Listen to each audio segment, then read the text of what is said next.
This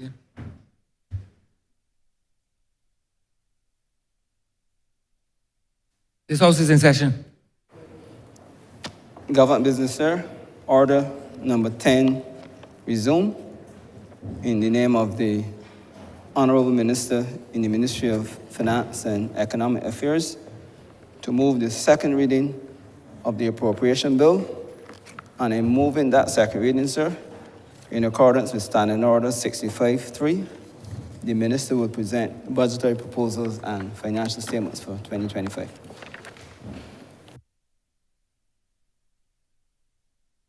Honourable for Christchurch, East Central.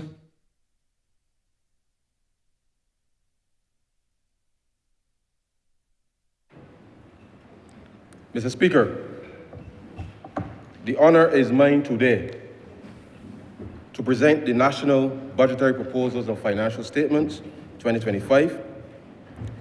I do so for the first time pursuant to Section 2.1 of the Provisional Collection of Taxes Act, Cap 85, on behalf of the Minister responsible for Finance.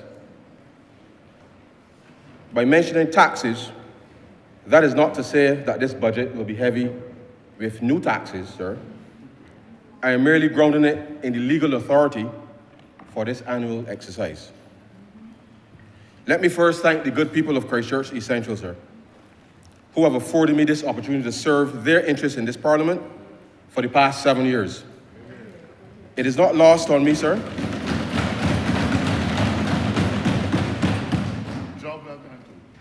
It is not lost on me, sir, the level of maturity they have shown me as demands on me personally have been great given the challenges Barbados has faced during this time. To my constituents, I am forever thankful to you for your understanding and patience.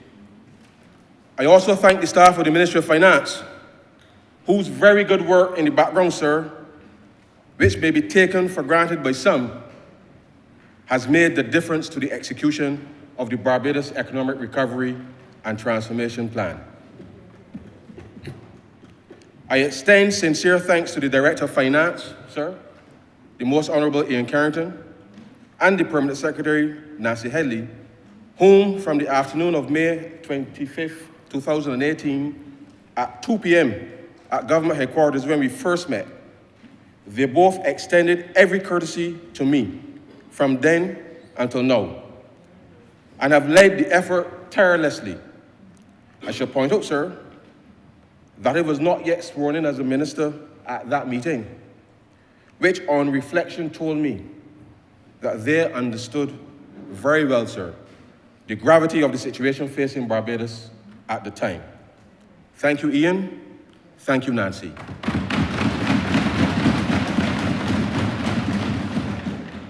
I also thank the other officers in the ministry, sir. You know who you are, but especially those from the Treasury, Central Bank, Financial Services Commission, Barbados Revenue Authority, Customs and Excise, Government Procurement, Public Investment Unit, Debt Management Unit, Management Accounting Unit, Tax Administration, of course, sir, the Budget Section.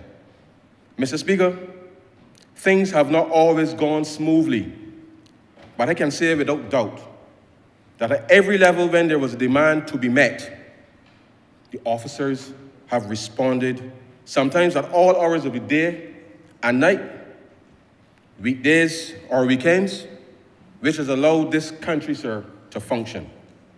It is this commitment that I thank you on behalf of the people of Barbados. Mr. Speaker, I thank the Honourable Prime Minister for being persistent and convincing me to serve, but most of all for reposing her confidence in me to manage the fiscal affairs of Barbados at a time when the country, sir, was on its hands and knees.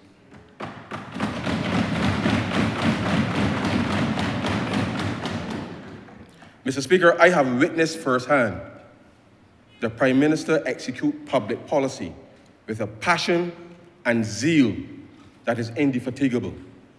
All my colleagues in Cabinet, sir, and the Parliamentary Party can swear on any religious book that when Mia says she cares, sir, Mia cares.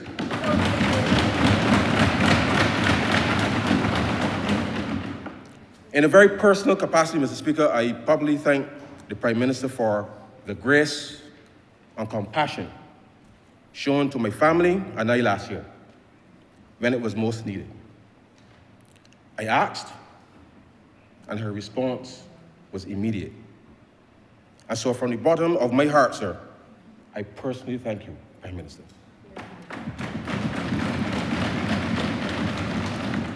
I thank you, sir, for giving me this opportunity as the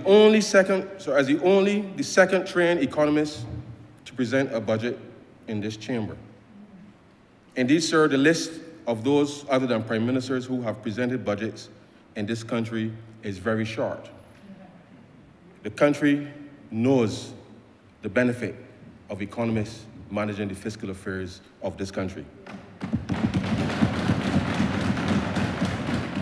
Finally, sir, I thank my wife, Jennifer, and my son, Kofi, who have both sacrificed precious family time whilst I do what is required of me outside of the home. These 7 years have not been very kind to us as a family, as constituency and ministerial demands have crowded out much of the time we would already spend together. I so wish it was different, but having committed to rescuing Barbados, sir, and in fact doing so successfully, has come at a great cost personally.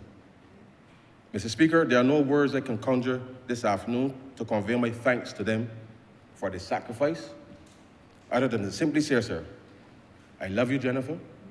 I love you, Kofi.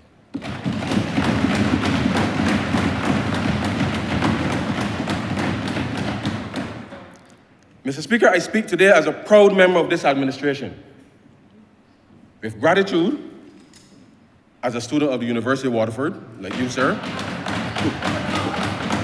with the support of my constituents and family, sir, as a person born in humble circumstances, conscious of the duty I owe to my constituents, the country, and in particular, sir, the poor people of this country. Today, I speak to all Barbadians as we pursue a common destiny in the precarious and uncertain times in which we are living, characterized by a rapidly evolving external environment which continues to pose challenges on multiple fronts. This budget, sir, seeks to reflect that reality and to be a decisive step in moving the country further away from our inherited inequalities to a sustainable, resilient, and inclusive society. Mr. Speaker, the government of Barbados has embraced the mission-oriented approach to governance as a cornerstone of the Barbados Economic Recovery and Transformation Program 3.0.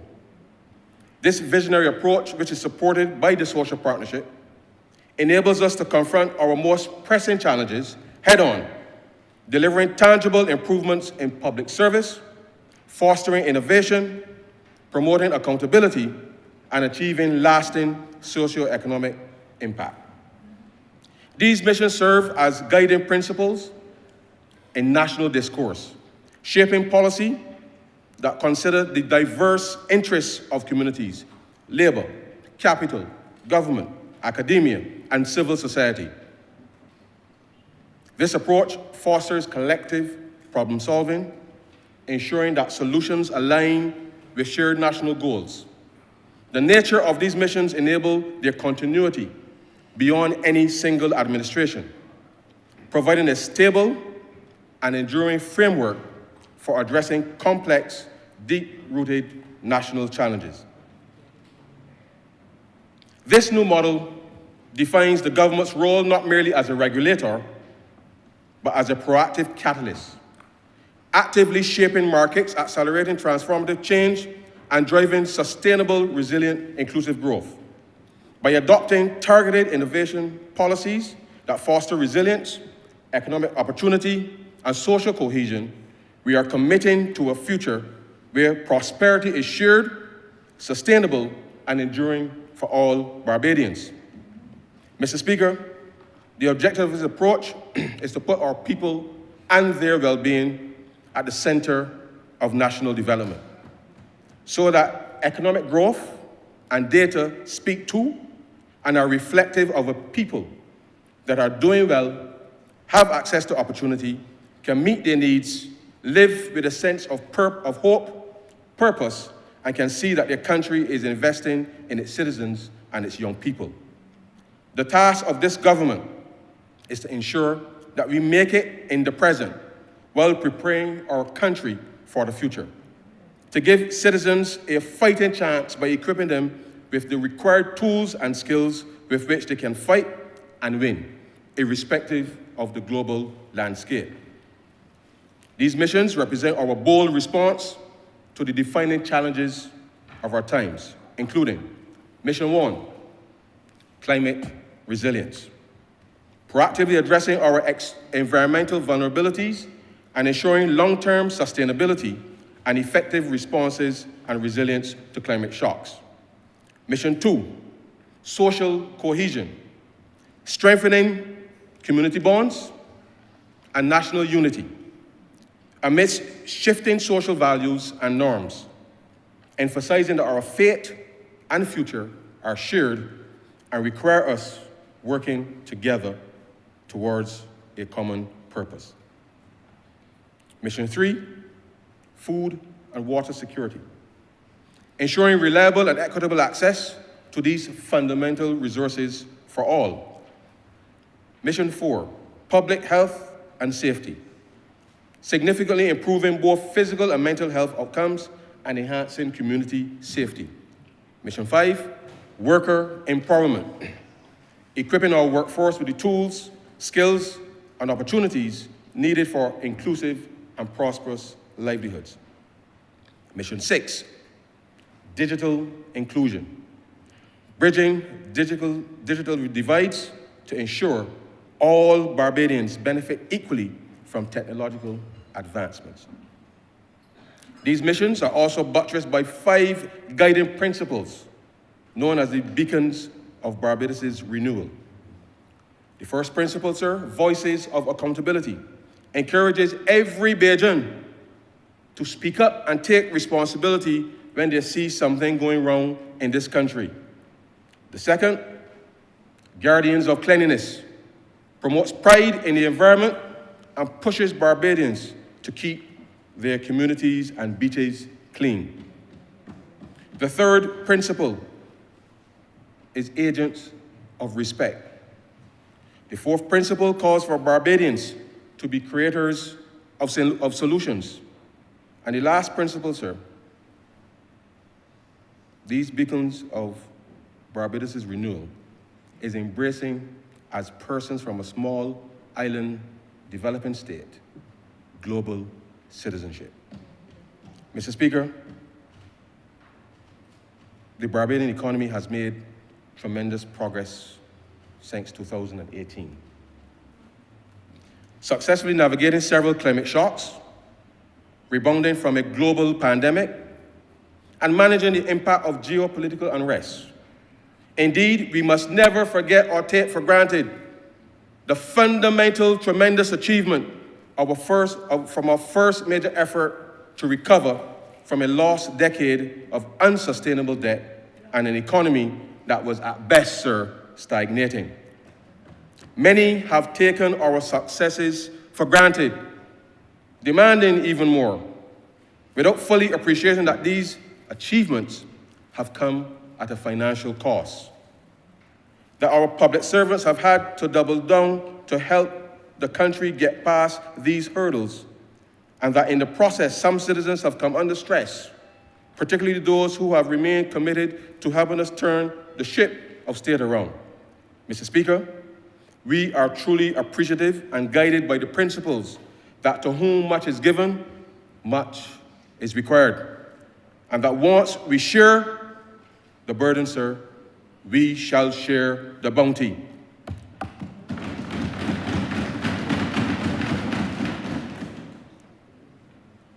When the government embarked on the Barbados Economic Recovery and Transformation Program in 2018, it had much work to undertake. Fiscal consolidation and structural reforms resulted in stronger public finances, more timely tax refunds, and reduced central government arrears, From then until now, sir, the consistent streamlining of government's operations has stimulated overall economic growth. The robust economic performance, sir, in 2024 solidified the country's resilience.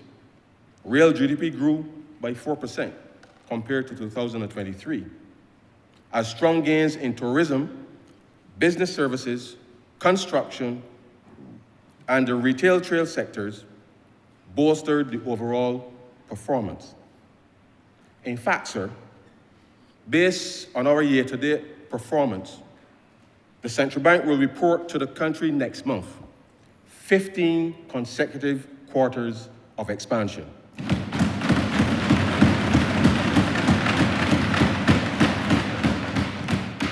Going back, sir, the Barbadian economy stood at 11.3 billion and 9.3 billion in nominal and real terms, respectively, at the end of 2018. Fast forward to the end of 2024, sir, nominal GDP rose to 14.3 billion and real GDP grew to 10.1 billion, representing a 27.3% increase in nominal GDP compared to 2018 and an 8.9% growth in real GDP compared to 2018. This was against all of the challenges to which I referred, sir. The overall gains have permeated most sectors of the economy and have positively contributed to the outturn of the key economic indicators. Tourism continued to be the backbone of the economy, making impressive gains since 2018. By the end of 2024, long-stay arrivals grew by 3.7% compared to 2018, pushing up tourism GDP by 6% over the 6-year period. Several cricket events, including the 2024 ICC Men's T20 World Cup, in addition to the Crop-Over Festival, and expanded airlift capacity brought more visitors to the island in 2024, where the US market contributed the largest increase over 2023. Mr. Speaker, I was still at the university in October 1999 when the Hilton Hotel was demolished. And I remember when it reopened, sir, in 2005. I also remember, sir, when Sandy Lane demolished the original hotel, sir, in 2001 for a 3-year, $450 million upgrade and renovation. But nowhere in the economic record of this country, sir, have we had 6 major hotels being constructed at the same time as we do now.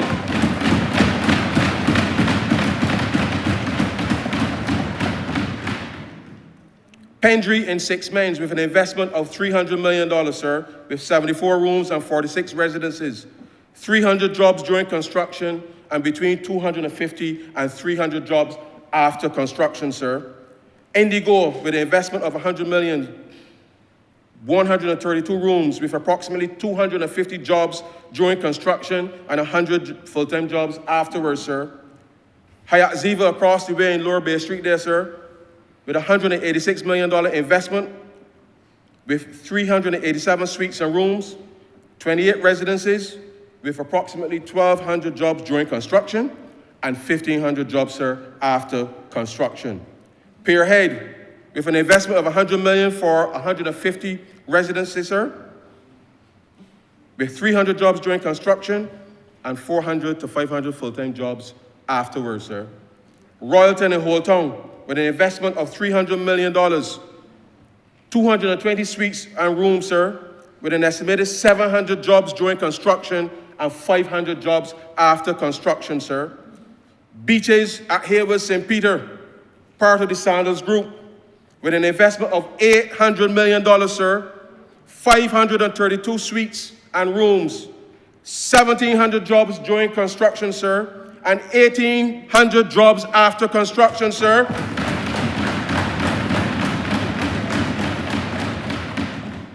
At the same time, Mr. Speaker, a number of hotels have closed during this winter season, 2024, for renovations. I repeat it, A number of hotels have closed during this winter 2024, sir, for renovations. This is another sign, sir, of the business and investor confidence that has improved under this government, sir. Leroy, formerly Infinity on the Beach, closed on June 30th, 2024, and will reopen in April, sir, of 2025, next month. The House, sir, closed on July 2nd, 2024, and will reopen their 39 rooms, sir, in April 2025, next month, sir. Colony Club Hotel, sir, closed on June 3rd, 2024, and will reopen their 96 rooms, sir, in July 2025, sir, just a few months away. Tamarind, sir, closed on July 15th, 2024, and will reopen their 110 rooms, sir, in January 2026. Crystal Cove, sir, closed on February 1st, 2025, and will reopen their 88 rooms in February 2026, sir. Turtle Beach closed on February 1st of this year and will reopen, sir, their 162 rooms in May of 2026. Now, clearly, sir, with less room capacity available this year, Mr. Speaker, there will likely be some impact on tourism as a result.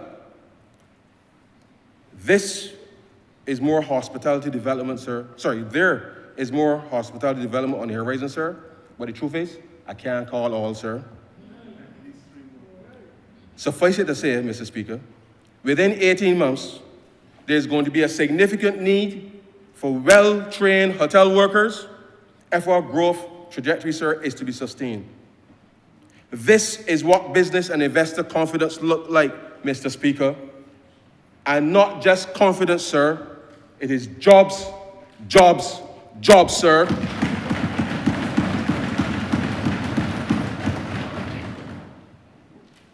Mr. Speaker, in May 2018, this Barbados Labour Party administration inherited a debt burden that was not only amongst the very highest in the world, but was also poised, sir, to destroy the peg exchange rate, which has anchored the social and economic development of this island.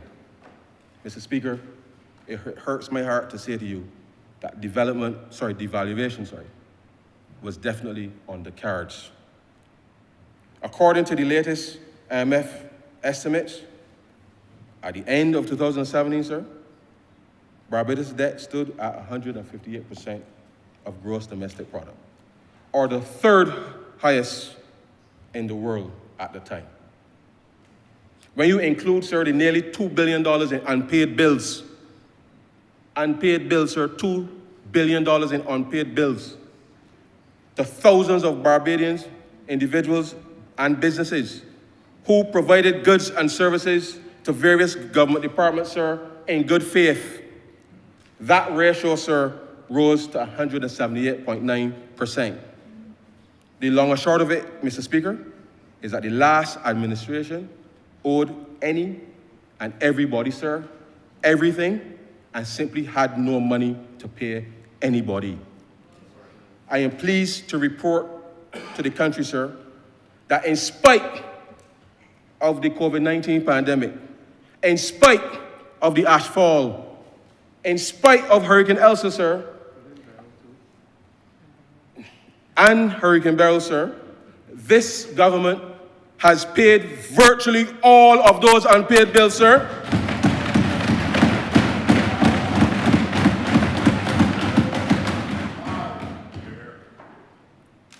Most concerning, however, was the fact that the reserves of the country, sir, had slipped to $412 million, or just about 6 weeks of import cover at the end of June 2018, as opposed to the 12 weeks of import cover that is normally considered safe and has been the national norm for generations, sir. On that trajectory, had there not been the merciful intervention of God, sir, and the electorate of this country, by the end of 2018, reserves were set to drop to 0 weeks due to the debt payment schedule on external commercial debt in the summer of 2018, sir. This extreme imbalance between debt payment, sir, and reserves put at risk the very fixed exchange rate of 2 Barbados dollars to 1 US dollar, sir, and led to the country's credit rating being repeatedly downgraded from investment grade BBB plus in 2008, sir, to CCC plus, sir, in 2017, a grade not considered investable.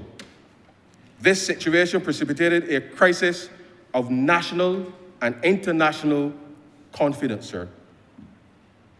Due to this lack of confidence, domestic banks would not lend to the government in 2017. And as a result, the domestic debt portfolio was also in crisis, with the government in 2018 facing payments for treasury bills alone worth more than 50% of GDP. And just for the record, sir, a treasury bill is something that the government normally issues for 3 months, sir, or 6 months at most. And that means that in 2018, sir, there was almost $4 billion that the last government had to keep rolling over, that led us to where we were at that time, sir. Mr. Speaker, contrasting the situation of 2018 with that of 2025, the level of public debt has declined to slightly above 100% of GDP. And international reserves have risen to $3.2 billion, sir, representing a very healthy 31 weeks of imports. As a result of this turnaround, sir, the fixed exchange rate has been safeguarded for future generations, and reserves are set to remain at record levels, bolstering confidence in the economy and driving growth in the years ahead. In other words, Mr. Speaker, the national debt today is lower than it was in 2018.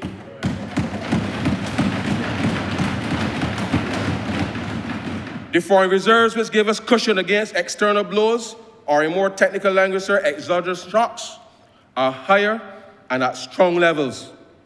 Of significance, Mr. Speaker, is the fact that the fear of every Barbadian that things were so precarious in the country, and with the economy, sir, that the dollar was going to be devalued.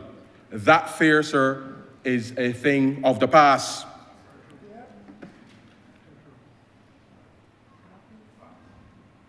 A lot has been said, sir, in the public domain about how much the country is borrowing.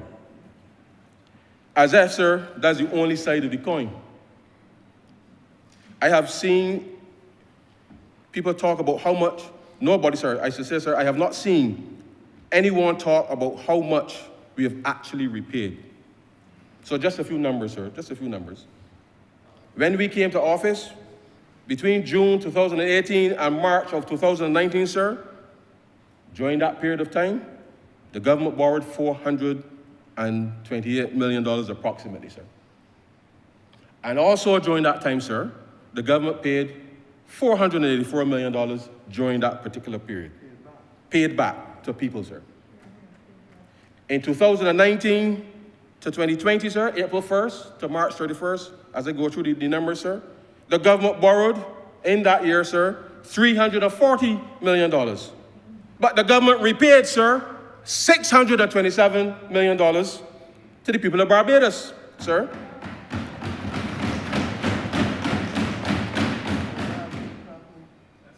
In 2020 to 21, sir, the government borrowed $1.2 billion, sir, rounding up so that the honourable member can keep up.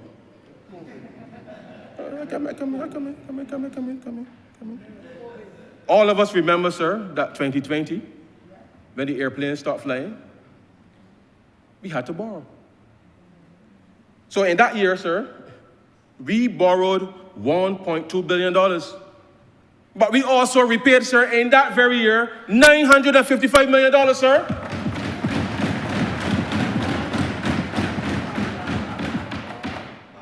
In 2021-22, sir, when we had the ash, when we had the freak storm, we had Hurricane Elsa. And during that summer, sir, you remember I always say, when we had the Delta variant, sir, I always say, I have never seen cash flow out of the Treasury so quickly with the confluence, sir, of those events. But in that year, sir, we borrowed $913 million and we repaid $765 million, sir.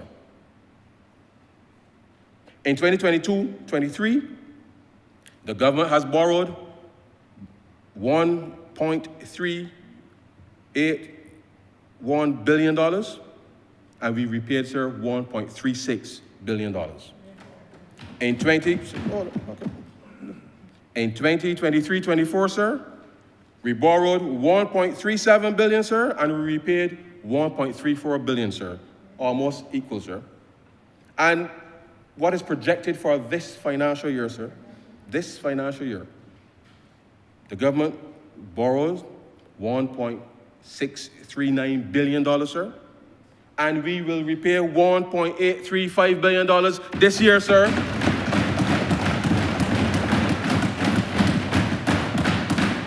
Now, sir, all told, between June 2018, sir, and projected to the end of this month, sir, the government would have borrowed in total, sir, $8.443 billion, sir.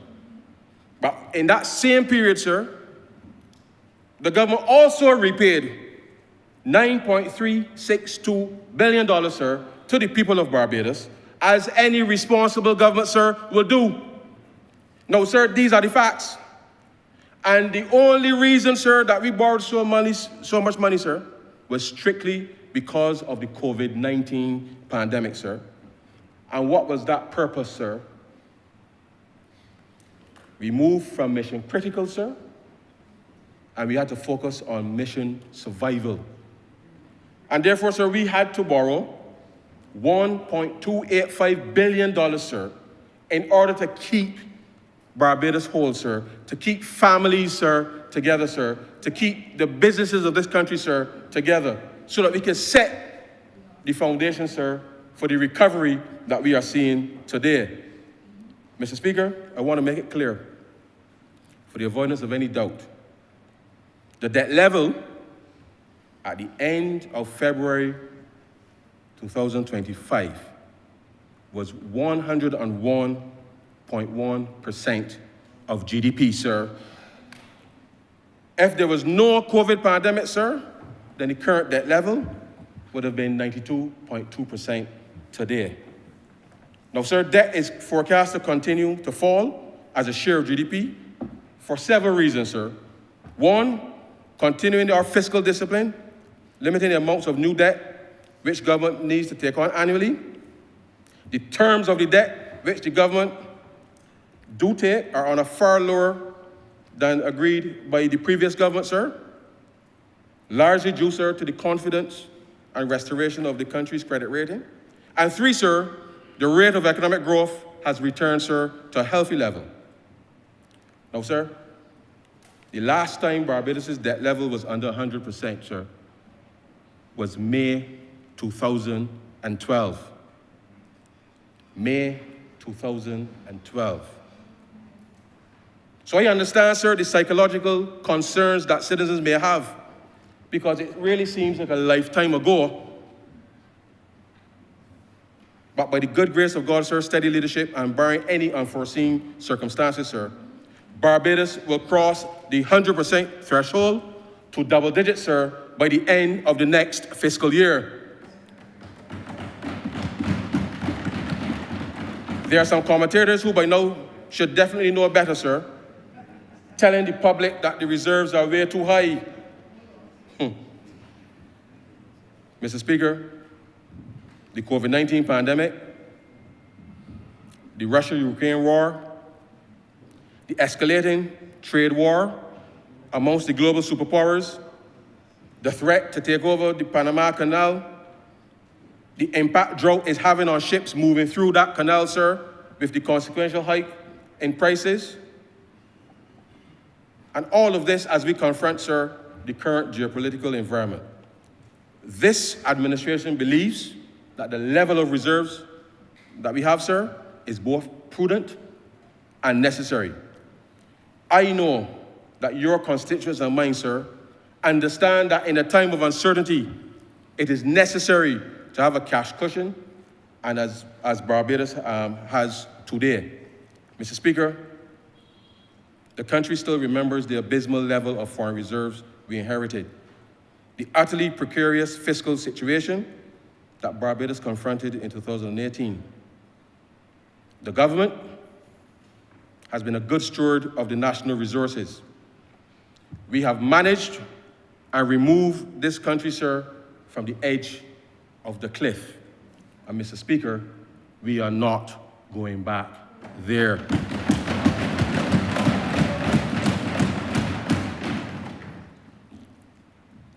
Mr. Speaker, I will now address the budgetary proposals.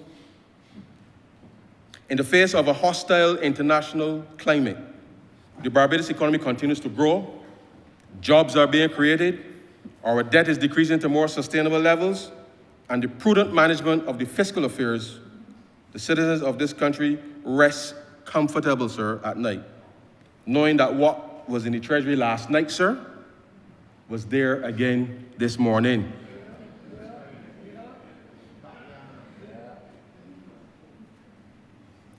I will address four main areas, sir: resilience, growth enhancement, revenue efficiency, and improving the well-being of Bajans. Resilience, sir. Mr. Speaker, on the matter of addressing the climate crisis, I can attest that 7 years ago, on assuming office, ministers of environment and their advisors and those in the environmental and scientific communities gathered globally at various COPs, sir, and conferences focused on climate, coordinated by the United Nations. Having conversations amongst themselves, sir, whilst no meaningful dialogue was taking place with ministers of finance and their advisors on how the world, sir, would finance the mitigation and adaptation issues raised within the environmental space, or how to build resilience against climate shocks. Good old Bajan common sense suggests, sir, that that approach made very little sense if Barbados and the region was to mount an effective fight for the appropriate policy space and concessional financing to properly address climate issues.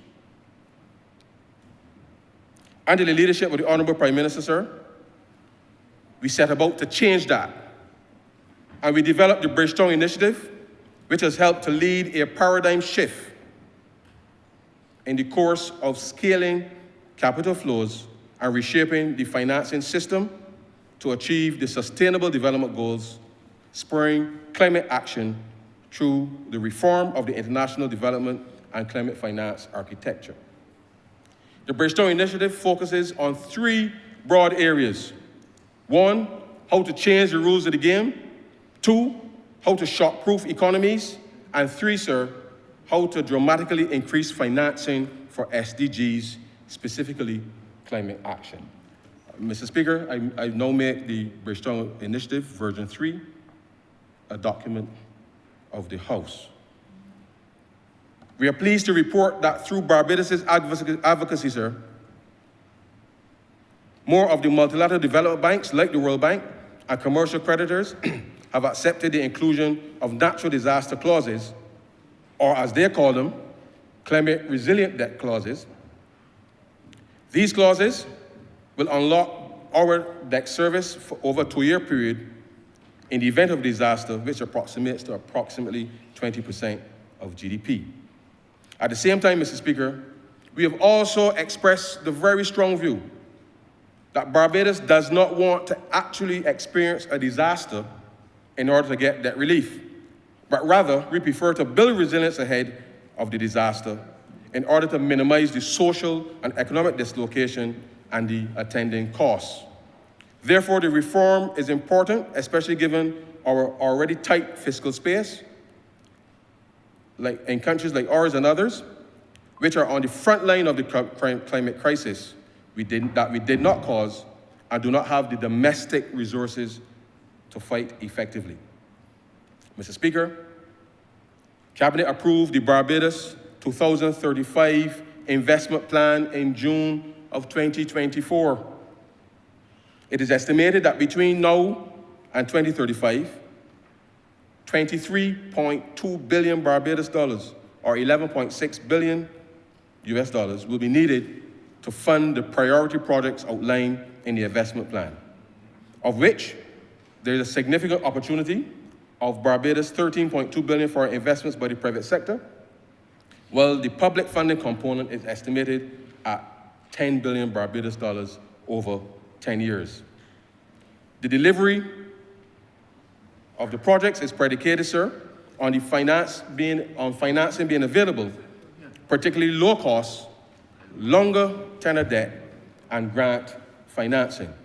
And Mr. Speaker, I now make the Barbados 2035 a plan for investment and prosperity, a plan for investment in prosperity and resilience, sir, a document of the House. I will outline a few measures geared towards accelerating achieving climate resilience. Now, in the plan, sir, 12 priorities were identified. But Barbados was hit by Hurricane Beryl, sir, 2 weeks afterwards, causing us to have to reorder the priority list, sir, as the repair of the fishing harbor, the Bridgetown port, the Coast Guard base, and other key infrastructure which has sustained damage now had to take immediate precedence. As a reminder, sir, in 2022, the Minister of Home Affairs, the Honourable Member for Christchurch East, laid the comprehensive disaster management policy in this Parliament. 2 weeks ago, sir, Cabinet approved the disaster risk financing policy. Last Friday, sir, March 7th, the Ministry of Finance started negotiations with the World Bank for a development policy loan with catastrophe deferred drawdown option called a CAT-DDO, sir. The CAT-DDO is a contingent financing line, sir, that provides immediate liquidity following a natural disaster, including natural catastrophes, including natural disasters and public health emergencies caused by a biological event. Funds become immediately available for disbursement after the drawdown trigger, typically the country's declaration of a state of emergency. Now, sir, this is the finest example of what a responsible government looks like. By putting additional prearranged financing in place, as we have done with the Inter-American Development Bank Contingent Credit Facility of US $80 million, in the event that it is required. The World Bank facility, sir, unlocks 0.5% of GDP for Barbados to access, sir, should we need it. Over the course of the next few months, sir, we will also pursue discussions with the Development Bank for Latin America and the Caribbean, sir, to put a similar facility in place. Just for the record, sir, 0.5% of GDP is roughly $70 million that would be made available should we need it, sir. Repurposing the catastrophe fund. Mr. Speaker, the passage of Hurricane Elsa in 2021 demonstrated why building resilience up front is critical. Investment priority 3 in the plan, sir, identifies Barbados as a place with equitable access to resilient housing, specifically a new resilient housing supply and dignified and resilient social housing. Investment priority 6, sir, identifies a healthy and functional rehabilitated ecosystem, specifically resilient coastal infrastructure, blue innovation, and industry. As it stands, the catastrophe fund as currently structured only contemplates expenditures, sir, post-disaster. With Barbados being on the front line of the climate crisis, there's an urgent need to aggressively build greater resilience in the shortest possible time. The government of Barbados needs to be prepared to respond to current and future shocks, regardless of the source, in order to mitigate the economic impact of businesses and livelihoods. During COVID-19, sir, we also expanded the scope of the catastrophe fund to include businesses, but given the reality of the economy at the time, we did not address how they would make their contribution. I will do so today, sir. Currently, only employees and self-employed persons contribute to the catastrophe fund at a rate of 0.1% of their salaries, sir, capped by the maximum insurable earnings ceiling, which is currently $1,219 per week or $5,280 per month. This means, sir, that a person earning $2,000 per month currently makes a contribution to the catastrophe fund of $2 per month. However, sir, a person who earns $10,000 per month only contributes, sir, a maximum of $5.28 per month to the catastrophe fund, due, sir, to the application of the maximum insurable earnings ceiling. In all fairness, sir, equity will suggest that someone earning $10,000 per month should really be contributing $10 as opposed to the $5.28 as currently the case. It is the government's mission, sir, to move from the current posture to a more proactive approach to future-proof the catastrophe fund and accelerate the building of resilience. Mr. Speaker, I propose to expand the scope and repurpose it as a resilience and regeneration fund to do the following, sir. A, provide financial aid to eligible persons and qualifying businesses in need of such aid as a result of a catastrophe. B, mitigate against or remedy the adverse effects of a catastrophe, sir. C, provide financing for resilience building activities. D, provide financing for regeneration building activities.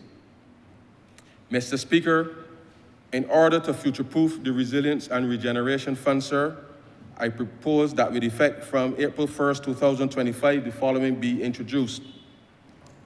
Utilization of up to 50%, sir, of unclaimed and undistributed assets, including dormant accounts in commercial banks, credit unions, and other deposit-taking institutions for use in the Resilience and Regeneration Fund to build climate resilience and regeneration activities. Before I go on, sir, let me make it abundantly clear. Ever so often, we all see in the newspapers, banks, and other financial institutions, sir, publishing the names and the amounts of monies for persons for whom the accounts have been dormant for 10 years already. After 10 years, sir, those monies are deposited into the Central Bank of Barbados and are held there, sir, for approximately 3 years, sir.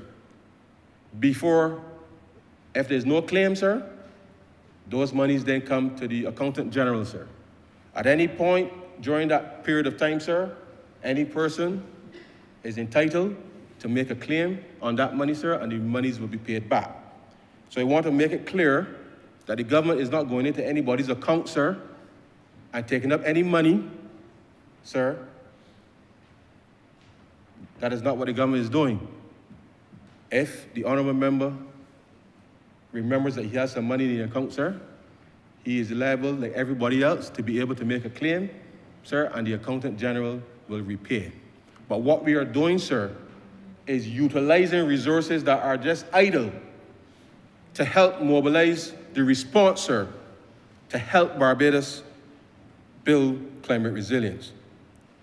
2, sir, allow the Resilience and Regeneration Fund to accept grants, donations at large, or donations for specific projects, other financial resources, including pledges from planning gains, to accelerate resilience and regeneration efforts. 3, allow the Resilience and Regeneration Fund to borrow or issue securities with the permission of the Minister responsible for finance to accelerate the building of climate resilience and regeneration activities. 4, sir, increase the contribution rate from 0.1% to 0.25%, sir, for employees and self-employed persons. 5, sir, expand the contributor pool by requiring employers, sir, to match the contributions of each of their employees. 6, sir, for the purpose of contributing to the fund, the cap of the maximum insurable earnings ceiling will no longer apply for employees, self-employed persons, and employers, sir. 7, increase the income eligibility threshold from 25,000 to 40,000, sir, for individual claims, and 60,000 as joint income for household claims, sir. Increase the claims grant for individuals, sir, and households from 150,000, sir, to $175,000, sir. 9, for the purpose of achieving the resilience target, sir, the provision for rebuilding, regeneration, or repairs of houses defined as chattel houses will be expanded, sir, to include houses constructed from wall and other materials.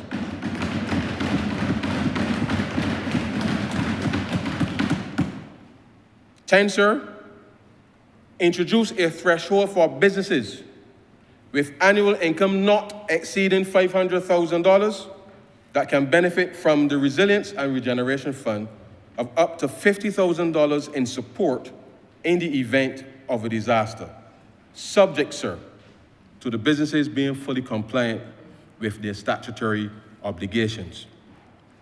All told, Mr. Speaker, as part of the Community Disaster Risk Reduction Program, the newly established Rural and Urban Development Commission will be busy, sir, in the first instance, addressing urgent house repairs for the most vulnerable, and as primarily identified by the Department of Emergency Management and the Ministry of People Empowerment and Elder Affairs.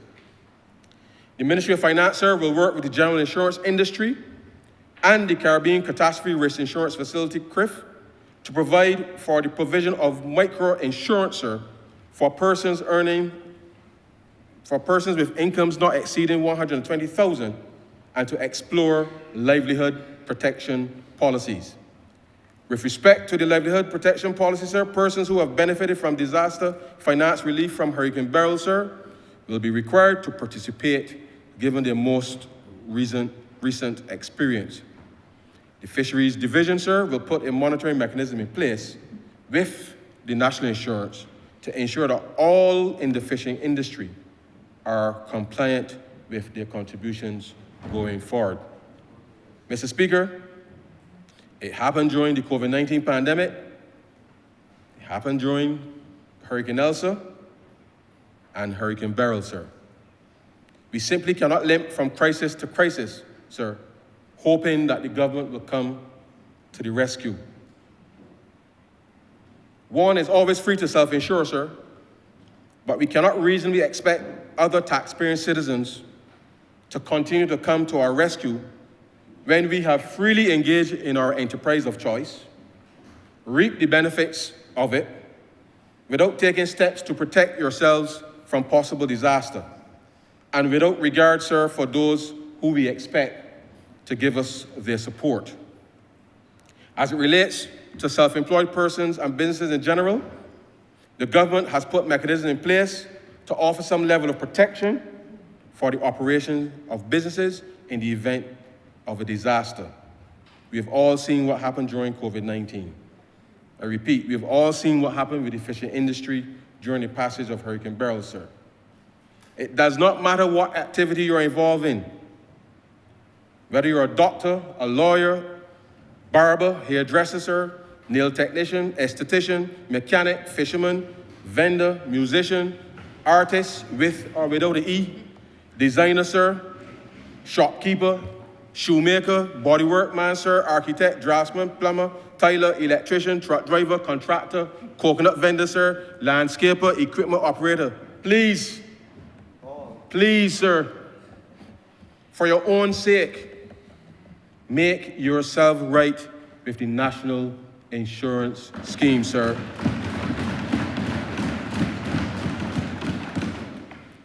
To those listening, even if I didn't call your profession just now, the message still applies to you.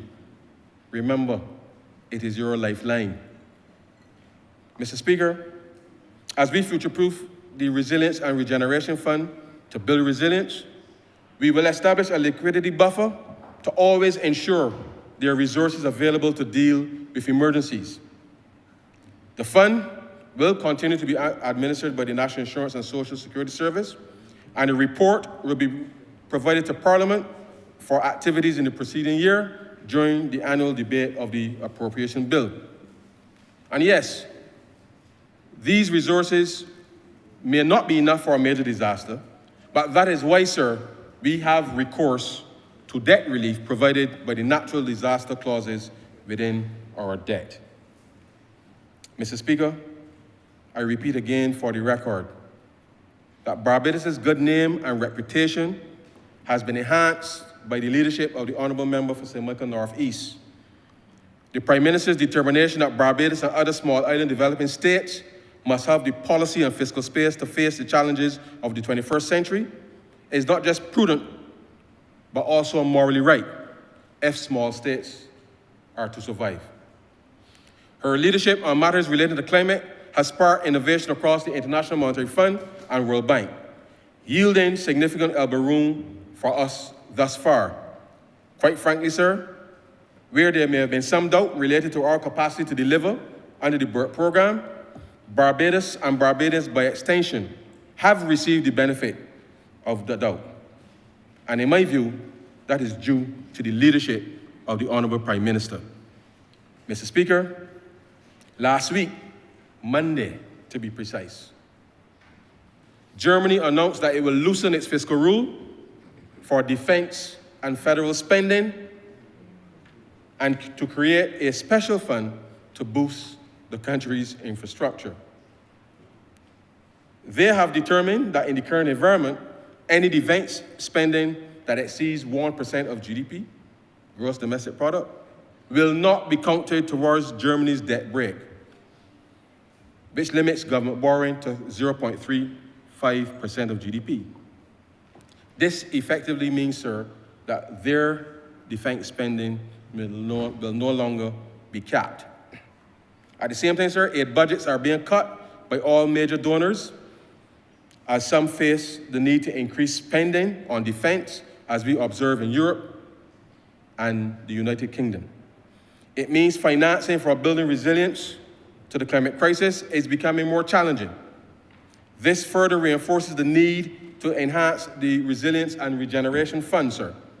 Our national support to the fund achieves that objective while not compromising our hard-won gains in managing our public finances prudently and ensuring Barbados' debt is on a forward trajectory as reflected in the decline in the debt to GDP ratio.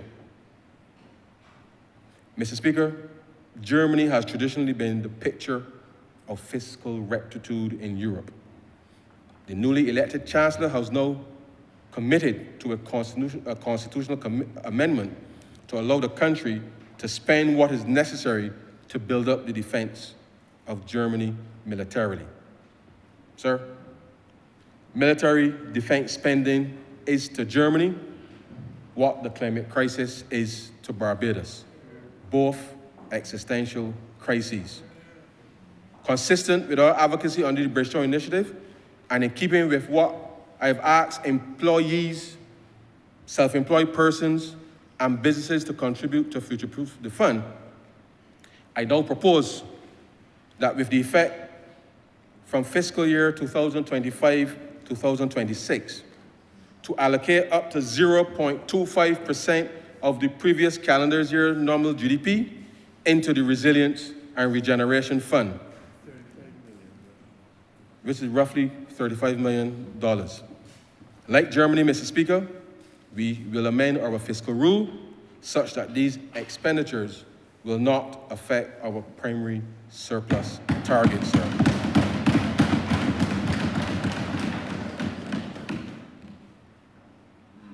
Protecting the vulnerable.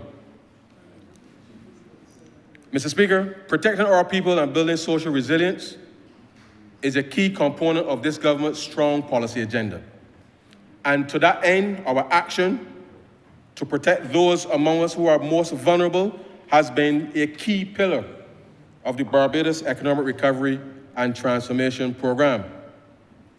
The Ministry of People Empowerment and Elder Affairs is rolling out national policies and strategic action plans with respect to the elderly, and persons with disabilities.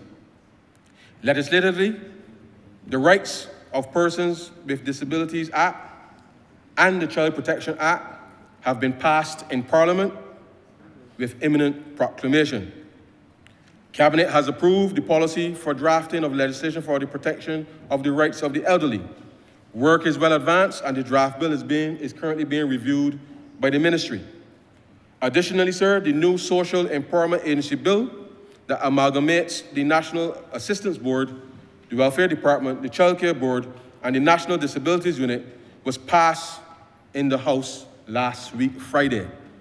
These changes and innovations represent a further demonstration of this government's commitment to transform the delivery of social services across the country.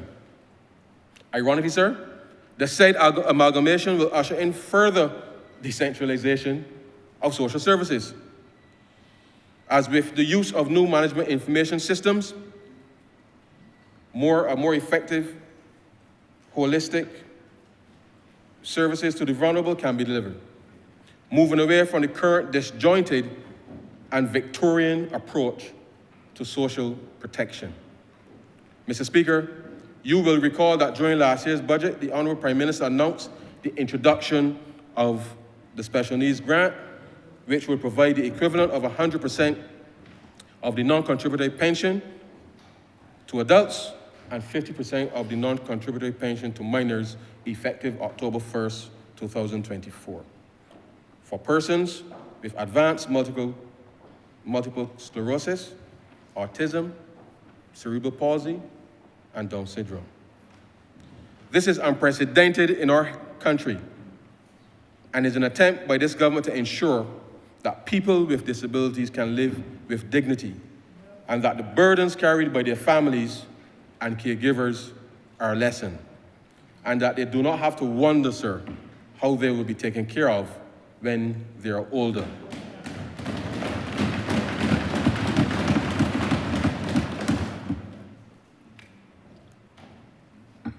I can report to this chamber that between then and March, then being October 1st, sir, and March 3rd of this year, 791 persons with disabilities have benefited to the tune of $2,950,701.39.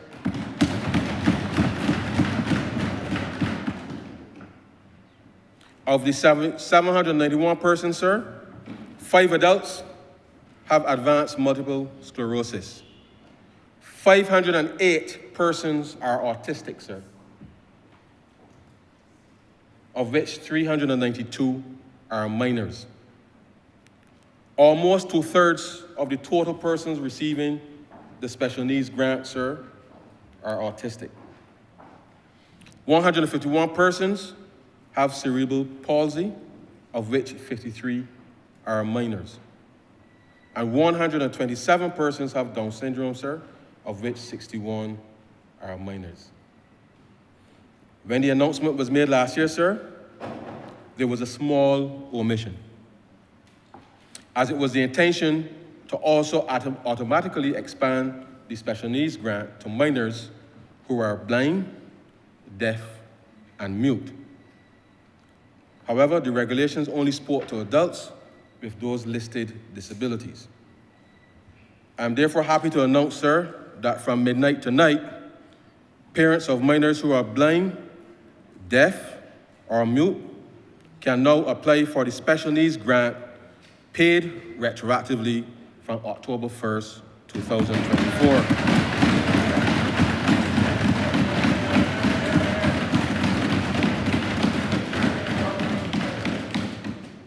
But now we go further, sir. The NIS and the National Disabilities Unit have reported a number of other disabilities, some quite rare, where persons are unable to completely function and care for themselves, that fit the underlying policy intent to provide greater financial protection for the most vulnerable. I therefore propose that from June 1st, 2025, the special needs grant be extended to cover those disabilities satisfying the amended regulations, and the minister responsible for Social Security may, by order, amend the regulations to include those other conditions on the advice of the Chief Medical Officer and the Social Empowerment Agency once established, also paid retroactively from October 1st, 2024.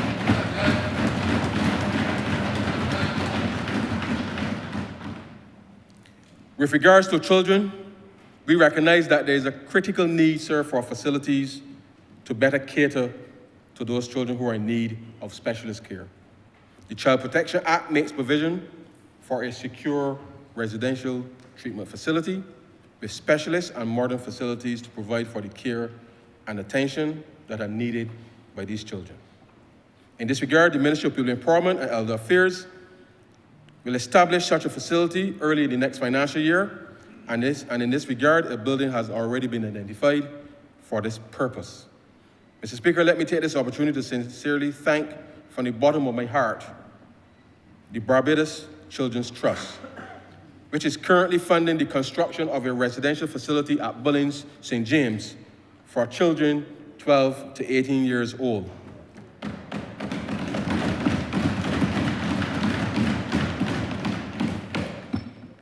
This new home for 30 children will be a safe space for children to transition into their teens and young adulthood to make a positive contribution to Barbadian society. In a similar vein, sir, let me thank the Trust for the excellent facilities built over the years at the Nightingale Children's Center at Black Rock, St. Michael.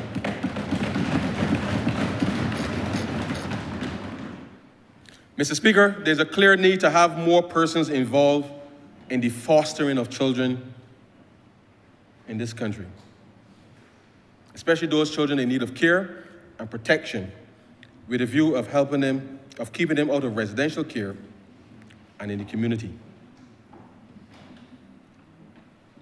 The foster care program, which is administered by the Child Care Board, is a form of family-based care for children who cannot stay in their homes.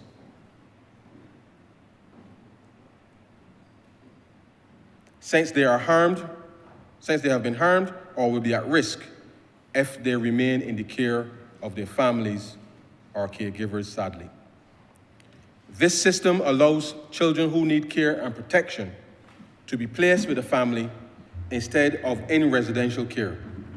It facilitates the preparation of a child for reintegration into the community with his or her biological parents. The program is a partnership between the Child Care Board, soon to be Social Empowerment Agency, and the approved individual or couple, and is preferred, sir, to institutionalization.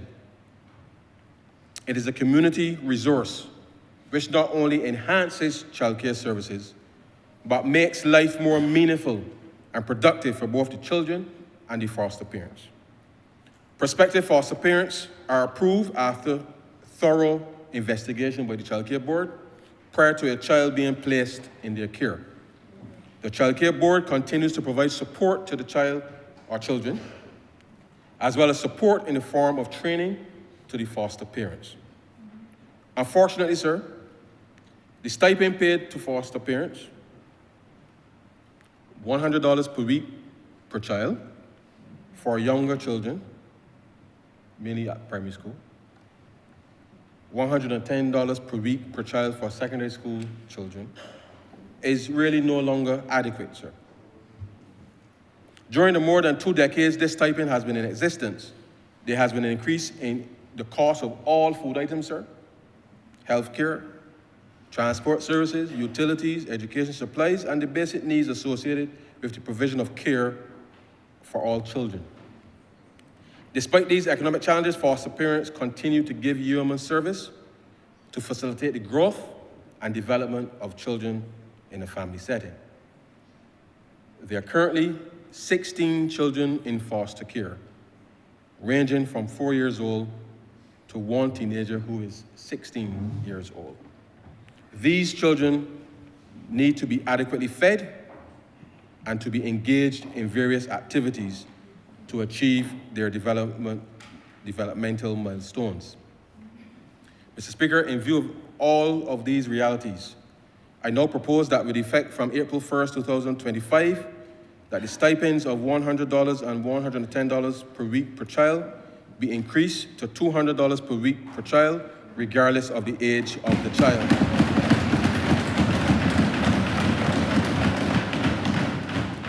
This measure, sir, will cost an additional $85,760 based on current numbers. I say to the country, sir, the Child Care Board has signaled its intention to increase the number of persons who foster children to a minimum of 30. This is a call, sir, to responsible Barbadians who wish to help care for our children, who unfortunately, sir, have no one else to care for them. Please contact the Child Care Board. Mr. Speaker, I now turn my attention to the broader social sector.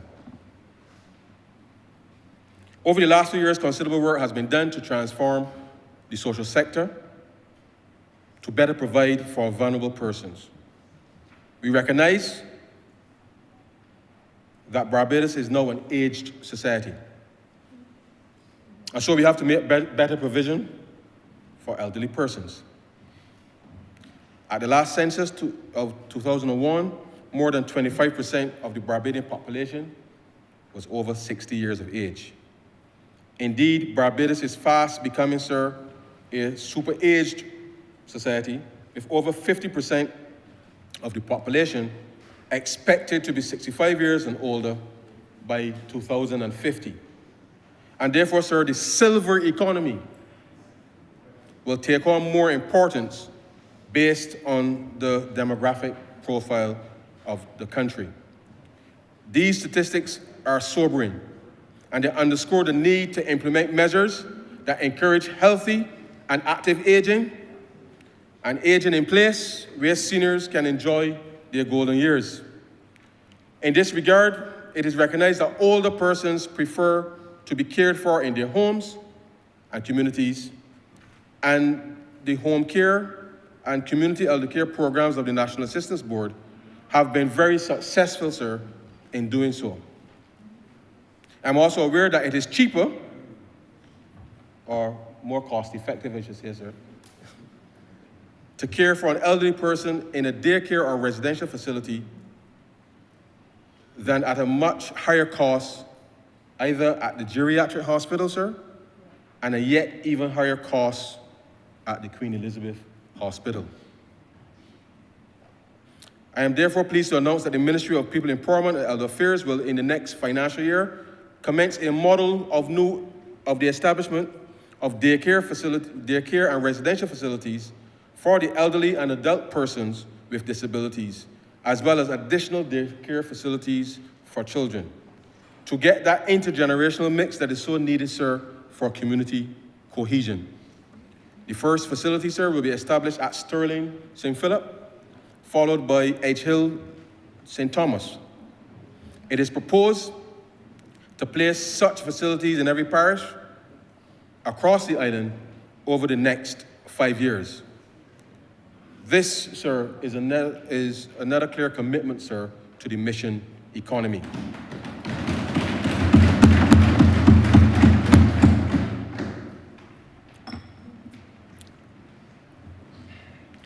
Garbage and sustainability contribution, sir. Mr. Speaker, from the time I was a little boy at Wesley Hall, it was drilled into my head that Barbados is one of the 15 most water scarce countries in the world. Since the inception of the sewage contribution, it has been used to fund the following areas as part of the mission critical agenda: inspection, jetting and flushing of the South Coast sewage system, as A.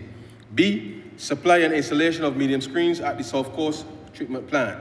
C, supply and installation of grit removal chambers at the South Coast sewage plant. D, construction work of a temporary marine outfall on the South Coast.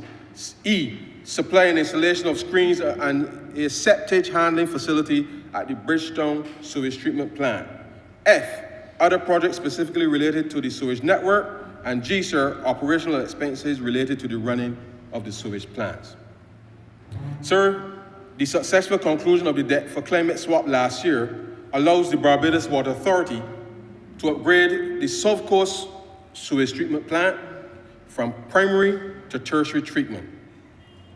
This, along with the the upgrade of the Bridgetown sewage plant, sir, allows the BWA, sir, the Barbados Water Authority, to reuse the water treated to potable standards to replenish our aquifers in the future.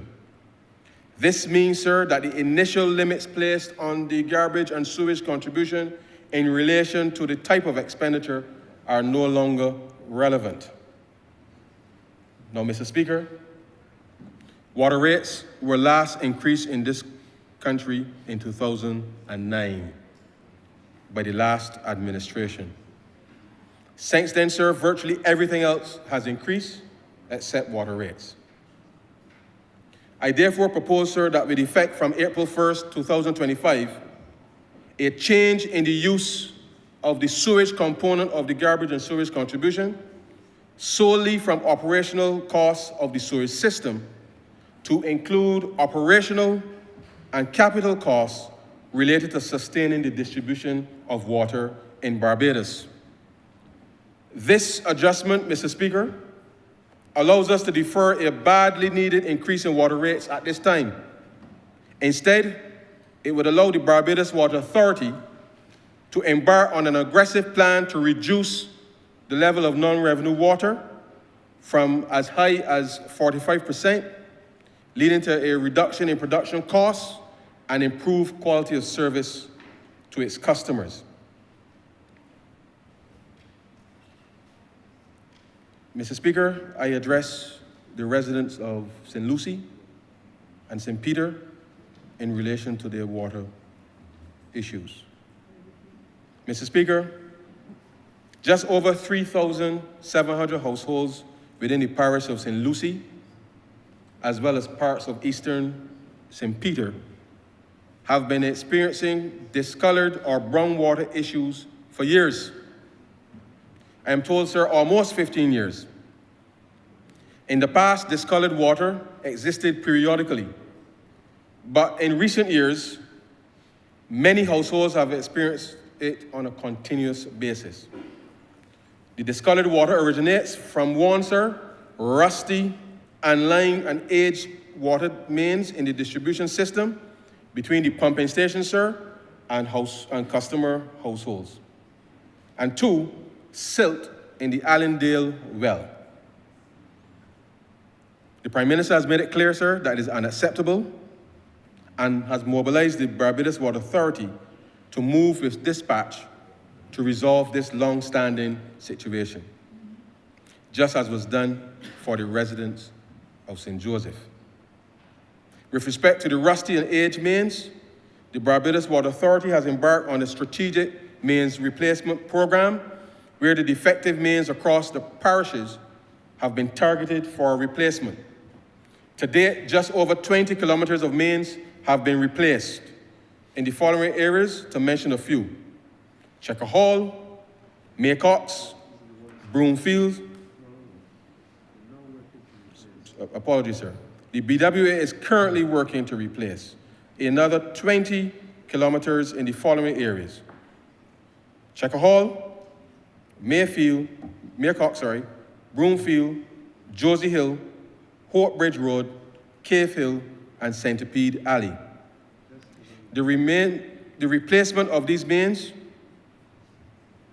was scheduled to take up to 18 months, but the Barbados Water Authority has been instructed to reduce the timeline from 18 months to no more than 12 months by undertaking expanded hours of work.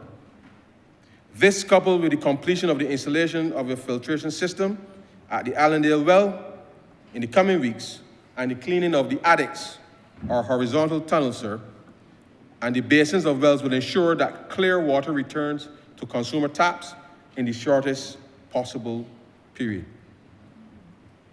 This government has been sensitive to the inconvenience and hardship experienced by the residents. Similarly, the Prime Minister wants to thank the members of Parliament for St. Lucie and St. Peter for their strong representation on this matter.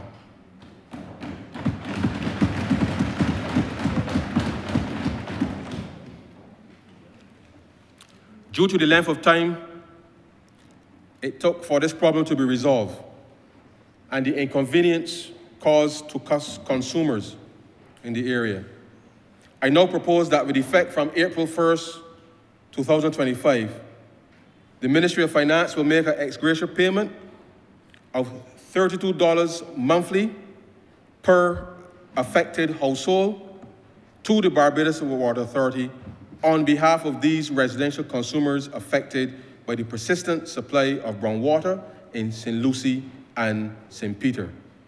This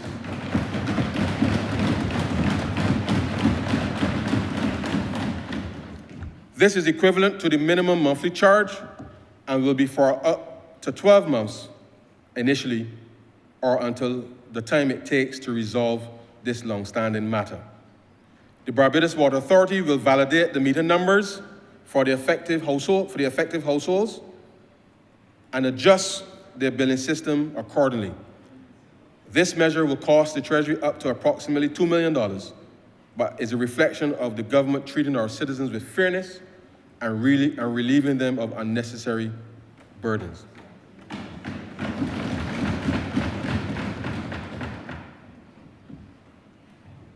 Household water resilience. Even as the Barbados Water Authority accelerates its main replacement program, we also have to augment the household water resilience program to minimize the inevitable disruption and inconvenience that will be caused across the country, sir. This program includes the installation of a minimum 600-gallon water storage tank, the associated pump, electrical connection, and concrete base, the pipework, and fittings. The average estimated cost for installation of this type for a single-story chattel house is approximately $3,000. This will vary depending on the base of the platform and the necessary electrical and plumbing works. I remind the country, Mr. Speaker, that there is currently a 2-year waiver on customs duties and VAT on the storage tanks and water pumps, which expires on March 31st, 2026, which I now propose be extended until March 31st, 2028. Mr. Speaker, I also propose that from April 1st, 2025, to allow the Rural and Urban Development Commission to access funding from the Resilience and Regeneration Fund to implement the Household Water Resilience Program. Beneficiaries of this program will repay over a 3-year period at an interest rate of 1%, which will be levied for repayment through the utility bill issued by the Barbados Water Authority. Whilst priority will be given to homes where household income is less than $60,000 per year, any household in Barbados currently without a water tank will be eligible to apply for this program. No customs duties or VAT will be applicable to the Rural and Development Commission with respect to the implementation of the program. This will allow for the best possible pricing to homeowners. The Barbados Water Authority, sir, will, on implementation by the 5th working day of each month, remit collected funds for the previous month billings back to the Resilience and Regeneration Fund. The government will, however, Mr. Speaker, where appropriate, provide a grant through the Social Empowerment Agency for those households which genuinely, sir, cannot afford to participate on their own. We believe, Mr. Speaker, that this intervention can not only bring much benefit to households generally, but especially during an emergency such as a hurricane or other natural disaster, but the engagement of many small maintenance firms, plumbers, electricians, and maintenance personnel to execute these works will ensure, sir, that we can indeed achieve sustainable, resilient, and inclusive growth.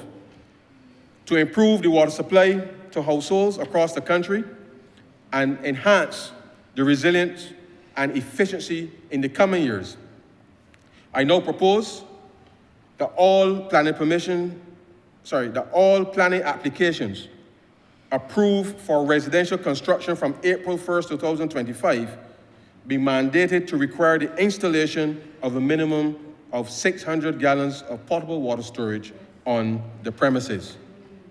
All new business applications will be required to demonstrate access to potable water storage, backup electrical generation capacity, and in the case of hotels, restaurants, and food establishments, a requirement for adequate storage of gas, which will also be required. The details of these requirements will be settled after consultation with the respective private sector agencies. For existing businesses currently without potable water storage, backup, electrical generation, and gas storage, they will have 2 years, sir, to remedy this deficiency.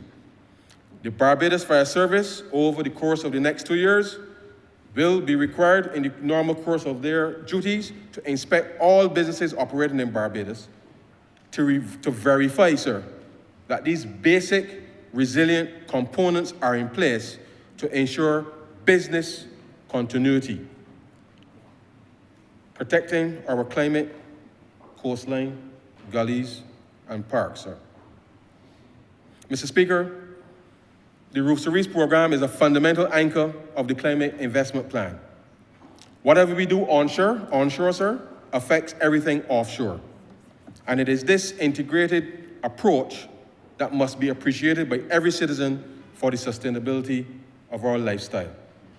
Mr. Speaker, the state of the island's beaches and the ongoing impact of sargassum seaweed requires consideration for future planning to address the impacts of beach erosion. Should Barbados experience the impact of a Hurricane Beryl or equivalent, it is difficult to account for the impact of storms on beaches and their recovery. The extent of resuspended sediment transported to deeper offshore water will result in considerably longer recovery time than the traditional 8 to 12 weeks. It is therefore imperative that future considerations be given to a west and south coast scenario over the next 10 years, where the rate of beach erosion could increase to a value of from a value of 0.6 meters to 0.8 meters per year. This will be catastrophic for the island's beaches. Equally, Mr. Speaker, on the East Coast, the combined impact of storm wave activity and sargassum impacts will continue to narrow the beaches that will result in the potential threat to the East Coast Road. Further erosion rates are projected to significantly increase in the area from cattle wash to lakes. Presently, erosion rates on the East Coast may vary from half a meter per year, sir, to up to a meter per year. This may increase in the next 10 years to as much as 1.5 meters per year, primarily as a result of sargassum seaweed influx damage. It should be noted that locations such as Morgan Lewis, Walker Savannah, Lakes, Cattle Wash, Bathsheba, Martins Bay, Concept Bay, Skeets Bay, Crane, and Long Beach have all experienced ongoing long-term impacts with little present evidence of natural recovery. Mr. Speaker, the beaches belong to we, and no administration of which I'm a part, having been advised by the director of the Coastal Zone Management Unit of the severity of the situation, would shirk from its responsibilities. I therefore propose, sir, to establish a Barbados Oceans and Coastal Authority, whose mandate it will be to refocus activity on shoreline stabilization and enhancement at the macro level, with a dedicated section on shoreline stabilization and enhancement. This will have the sole focus of physical beach maintenance and gray-green coastal engineering structural design directed at protecting the west and south coast in the first instance, and the other coastlines, especially the east coast, where we advise that the vulnerability is increasingly of concern. As the Prime Minister would say, sir, somebody has to come to work every day to make it happen, sir. Over the past 7 years, whilst much attention has been focused on restoring macroeconomic stability, the government has been patiently and painstakingly provisioning for more green spaces as we encourage citizens to pay more attention to wellness. Significant works have been done in the botanical gardens, but it is time to put a solid structure in place to further build out and enhance our public spaces. I propose to establish an independent special purpose trust with members of civil society called the Barbados Nature Conservancy Trust. We will vest the following properties in the trust, and it will have responsibility for fundraising, for the capital refurbishment, and heavy maintenance, while the National Conservation Commission will continue to assist with the staffing and operations of the same. Those properties to be vested, sir, the National Botanical Gardens in St. Michael, Farley Hill National Park, sir, in St. Peter, Queen's Park in St. Michael, Pool Woods in St. John, King George V Memorial Park in St. Philip, Barclays Park in St. Andrew, Welchmore Hall Gully, sir, in St. Thomas, Jack in the Box Gully, sir, in St. Thomas, Turners Hall Wood, sir, in St. Andrew, and Archers Bay, sir, in St. Lucie.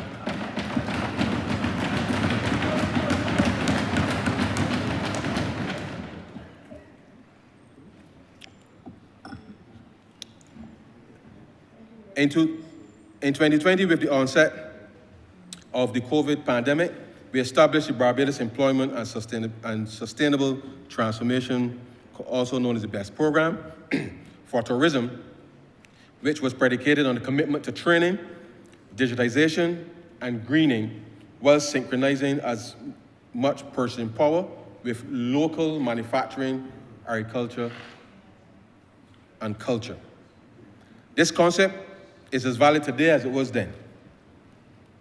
It has also been a platform that is being copied across the Caribbean community so as to ensure a higher level of integration and resilience amongst the various economic sectors, while allowing us to become more competitive as nations.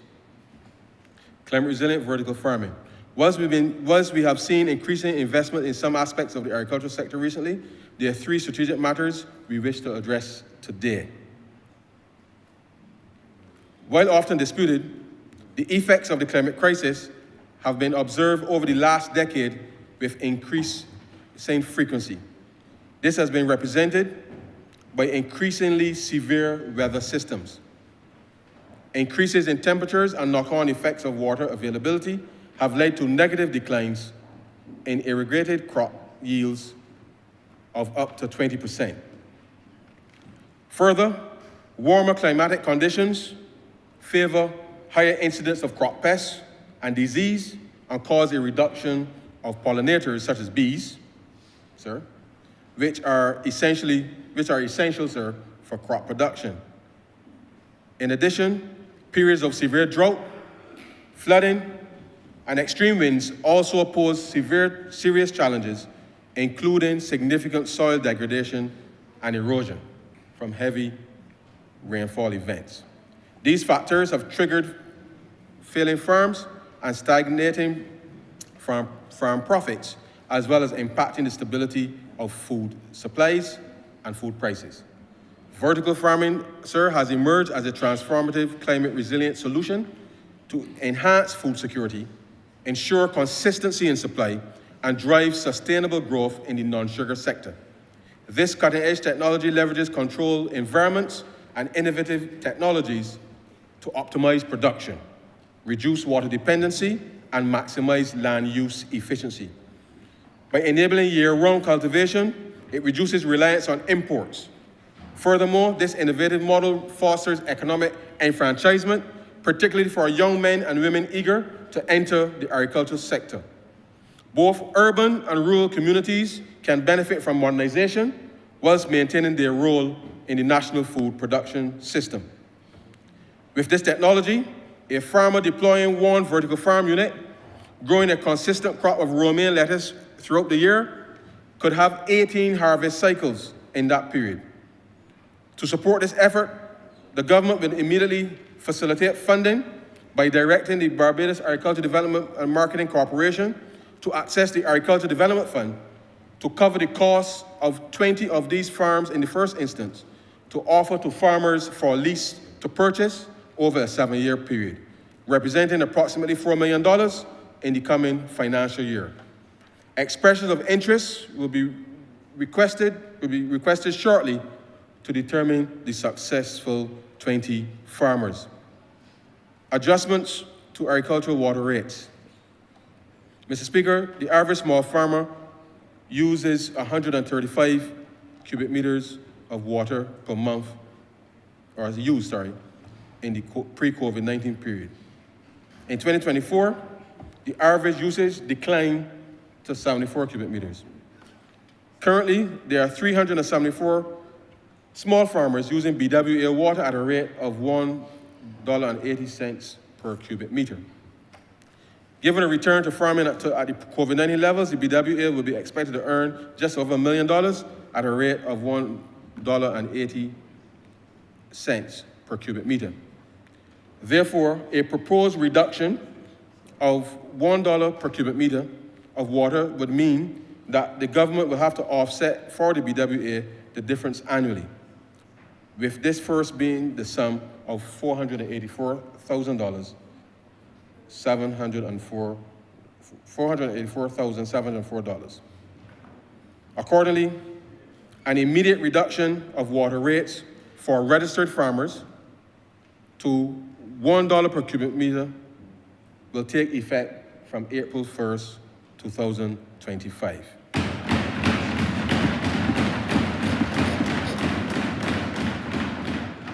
This measure will alleviate financial pressure on farmers, enabling reinvestment in productivity, whilst lowering the overall cost of certain commodity items, thereby making fresh produce more affordable to the consumer. This price revision on water to the registered farmers is without prejudice to the discussions that must continue for the licensing and for the abstraction of water resources, given the scarcity of our groundwater. We are aware that many of the larger plantations rely on this as a source of water for farming. We will take this into account and any conclusion of discussions with them. The poultry sector in Barbados has been negatively impacted over the past few years due to the occurrence of some severe local and global phenomena. The climate crisis, infrastructure challenges, and global endemic diseases have put a strain on local production and the overall sustainability of the sector. Record global temperatures have increased mortality rates, which expose the vulnerability of farmers to this weather phenomenon, resulting in increased bird mortality rates. The prevalence of bird flu in northern latitudes has impacted the local production, especially in terms of hatching eggs, which has led to the increased costs in the sector. To mitigate the effort of these challenges, the use of climate-smart broiler tunnels will be encouraged. These temperature control units will make the poultry sector more resilient. The government, sir, will again direct the Barbados Agriculture Development and Marketing Corporation to request a further $5 million from the Agriculture Development Fund.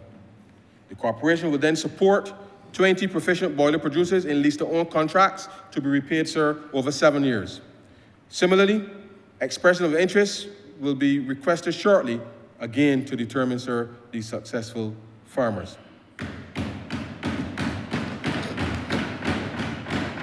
We will also encourage, sir, other small farmers to apply themselves to the ADF so that they may upgrade their existing infrastructure and acquire these new climate-smart tunnel housing units.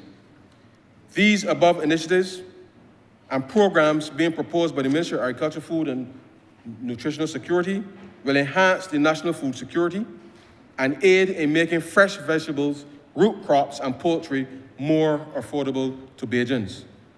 Greater use of the agro-processing facilities locally, both existing and the new ones planned, will do much to remove the existence of shortages and gluts from the market. Mr. Speaker, I turn to growth enhancement measures.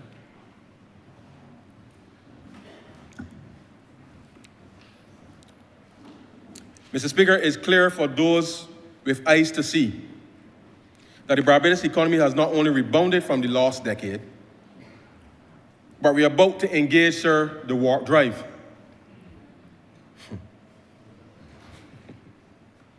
However, there are a few things that are entirely within our control that, if left unchecked, could potentially derail further progress. Those three things, sir, are crime, non-communicable diseases, and skills. Crime. Mr. Speaker, the Caribbean region is paying a high price for the Second Amendment rights in the United States. Access to guns presents a significant challenge. The crime situation, therefore, is a source of constant concern for Barbadians and for the government alike. Let me say, though, while overall crime has declined, the scourge of the country has become firearm crimes, and more particularly, the rate of homicides in our small country. This administration is not about apportioning blame for how we got here. This administration is about doing what needs to be done to bring gun crime under control.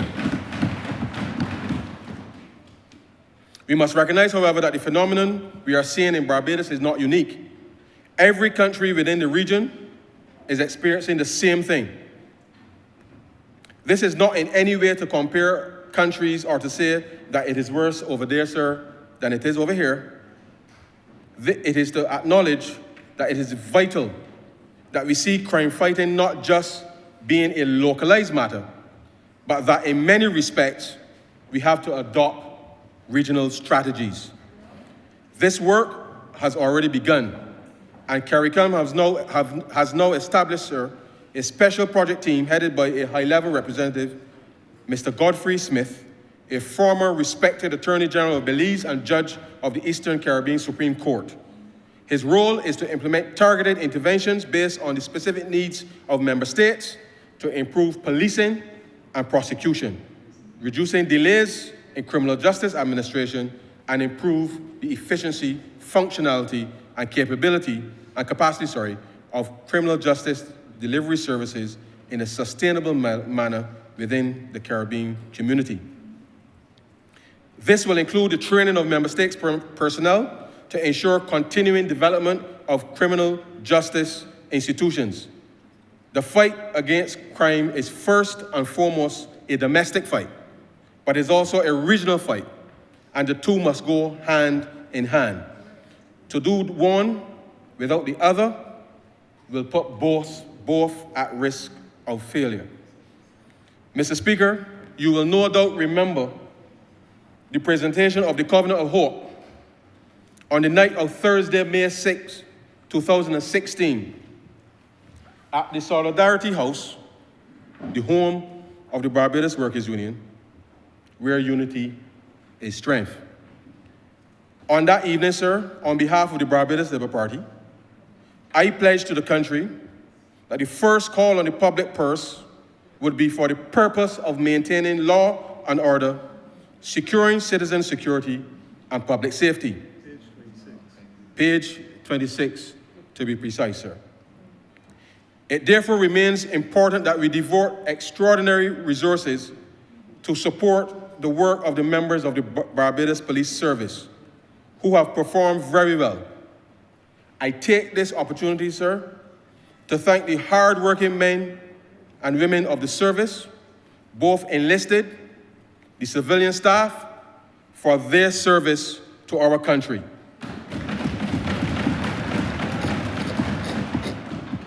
The service has adopted many strategies over the years to ensure that the men and women who are able to provide the best possible service to our country. However, manpower continues to be a challenge. The police service has continued its efforts to increase the number of recruits taken into the police training center each year. And there has been an increase in numbers. Last year's cohort saw 51 recruits being taken in, and the current cohort is made up of 47 recruits. These individuals will join the ranks of the regular constabulary. When matched against the number of officers who leave the force each year through retirement, regrettably death, illness, and sometimes a change in career, it is immediately seen that the number of officers added annually cannot help us to make up the current deficit in numbers of just over 250 officers. We will work aggressively to address the issue of regular recruitment. However, it is evident that we must also go in the direction of more effectively using the special constabulary to augment the work of the police service. The special constables play an integral role in maintaining public safety and supporting police operations. But we know that they can do much more. More for the police service, more for their country, and more for themselves. Accordingly, after consultation with the Commissioner of Police, I propose that from financial year 2025-26, special constables who have served in that capacity for more than 3 years will automatically be transitioned into the police service as full-time officers should they opt to do so.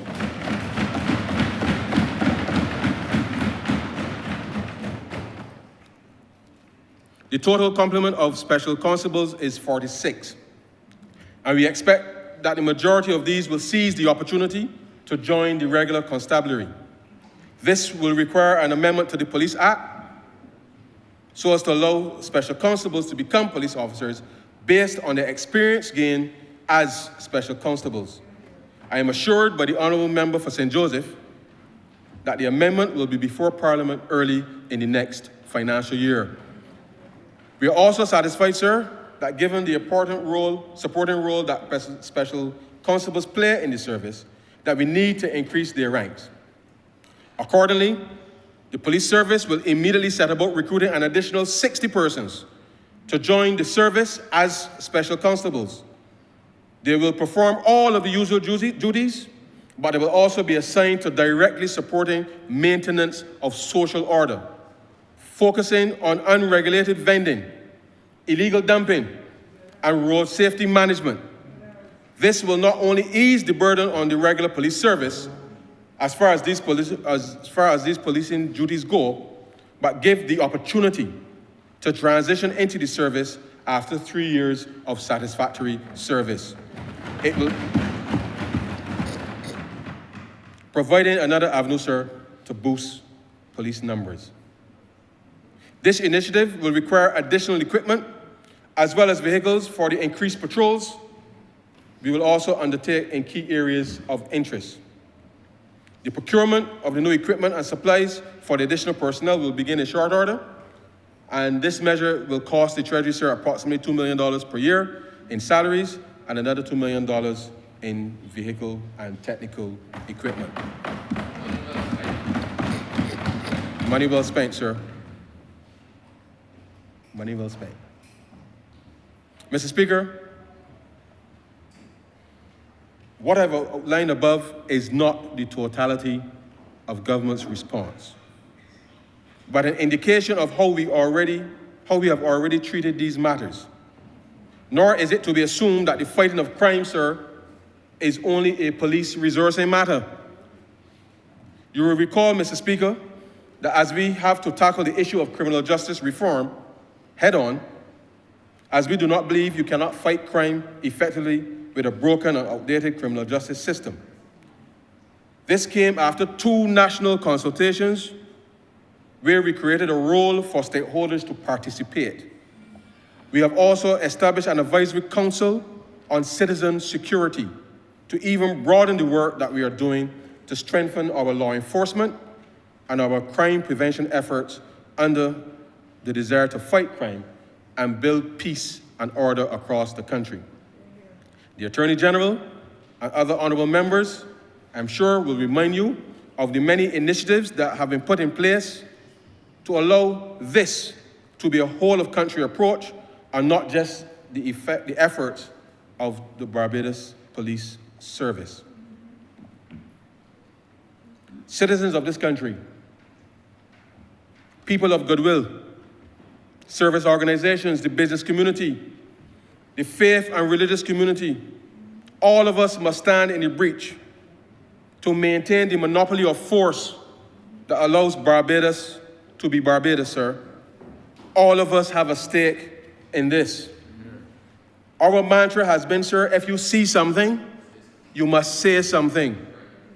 Having said that, sir, a bad habit has developed, in my view, where some people have taken to recording police interactions with the public for the purpose of creating viral moments on Instagram and Facebook, sir.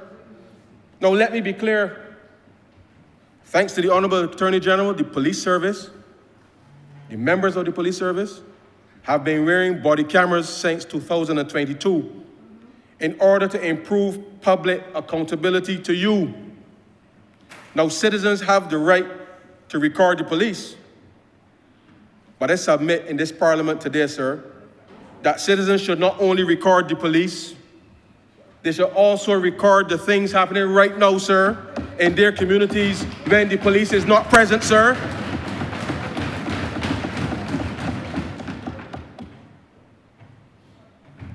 Finally, sir, on this matter, I know that Bajans understand the difference between crime and acts of terror. Bajans understand the difference between crime and acts of terror. The government, the police service, and the people of Barbados stand resolute in this fight. I say to those who benefit directly and indirectly from the pursuit of criminal enterprise, we will engage all stakeholders as we have and as we must. However, action will always be taken to maintain Barbados' stability. So to the grandmothers, sir, the mothers and fathers, the brothers and sisters, the aunts, the uncles, the friends, when you, godparents, sir, when you encourage the storage of guns, ammunition and drugs at your home, sir, in the yard, under the floorboard, you are directly contributing to the destabilization of our country. When you know something and fail to cooperate fully with the police, sir, because you are benefiting financially, you are causing harm to your fellow Barbadians, creating distress and unnecessary fear in this country, damaging Barbados' good name, and contributing to the destabilization of the country. I've said enough, sir, to make the point. If we are to be the voices of accountability in this country, then we must stand up and be counted, sir, when our country needs us most.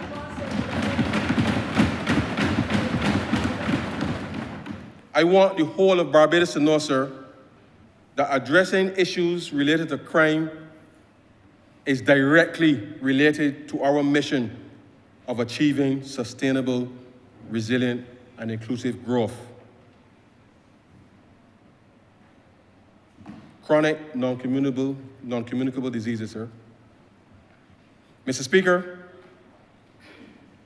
Barbados, like many Caribbean nations, is experiencing an epidemiological transition with shifting dietary patterns. While undernourishment has declined, obesity is a significant concern, with approximately 66% of adults being overweight or obese. This is unacceptable 2 in 3 Bajans, Mr. Speaker. NCDs, as they're called for short, sir, particularly cardiovascular diseases, diabetes, and some cancers, account for over 80% of all deaths. Food availability data reveal overconsumption, sir, of protein, fat, and sugar, while consumption of fruits, vegetables remain inadequate, with over 90% of the population failing to meet minimum recommended levels. Simply put, sir, Barbados is facing a chronic non-communicable disease epidemic. Sir, we have established a national food and nutritional policy, a critical framework for addressing the growing burden of NCDs. The policy also supports baby-friendly hospital certification at the Queen Elizabeth Hospital, the National School Nutrition Policy, and the taxation over the years on sugar-sweetened beverages, alcohol, and tobacco, the aim of which was to reduce consumption of and the use of unhealthy products. It should be noted that the Prime Minister last year co-chaired a report entitled Healthy Taxes, a Compelling Policy for the Crises of Today, with Michael Bloomberg and the former Treasury Secretary of the United States, Larry Summers. This is a clear recognition of the deterrent nature of taxes, as well as the importance of the state raising revenue to help offset the increased health expenditures because of unhealthy behavior of citizens. It is recognized by this government that in some instances, we need strong public education to change behavior as well, and not taxes alone. As Mr. Speaker, I make the report a document of the House. This comprehensive approach acknowledges that effective nutrition improvement requires addressing both individual dietary choices and broader social, economic, commercial, and environmental determinants of health, which influence food access and consumption patterns. It takes time to change habit and change business processes, but we are determined to support our population in improving their individual circumstances, as well as the national health status, and changing our sedentary lifestyles and eating habits. Our citizens, who are already well informed about these conditions, must be prepared to take greater responsibility for their own health. For those who are not, we must increase the level of public education and show them how, from recipes to exercises, how they can step up to the plate to live longer and live better. To increase and improve public health education, particularly in reference to chronic non-communicable diseases, sir, the government will spend $1 million per year in public education for the next 2 years of intense activities in the first instance. Earlier, in the previous budget, we announced an initiative for trans fat regulations, which will come into force in December 2025. We appeal to hotels, restaurants, and cook shops, sir, to remove salt shakers from tables and counters so that people do not immediately go for them, as many do, before even tasting the food, sir. Mr. Speaker, we know that this battle will not be an easy one, especially when it comes to salt, sir. It will take some time. We all, sir, have a distinct love for salted pigtails and salted cod. Not you, sir, but we. And as we will say, sir, as my grandmother said, good old Bajan saltfish. We need to encourage our people, sir, to recognize that all things in moderation can be sustained. Now, the government does not propose to place taxes on basic food items in the middle of a cost of living challenge, but we remind households that how we prepare the food will be critical.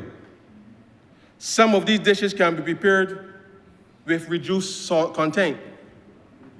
It might mean boiling out the salt, sir, a little more, It might mean a little more gas, sir, but when it comes to the pigtails, you can substitute with the unsalted pigtails. Don't shoot the messenger. Sir, we will, however, with effect from June 1st, 2025, place an excise tax on certain snacks with high salt content, such as Pringles. Yeah, of 20%. Excise tax of 20% on Pringles, Lay's, sir, salted nuts, corn curls, sir, hot balls, sir, cheesies, salted popcorn, sir, tortilla chips, salted pretzels, and salted crackers, sir. No, sir. In 2 years, we will be revisiting both the high sugar and high salt content items because this government is committed, sir, committed to stem the tide as it relates to the incidence of chronic non-communicable diseases. I ask Bajans, let us work together to change our habits. And as I said, live longer and live better.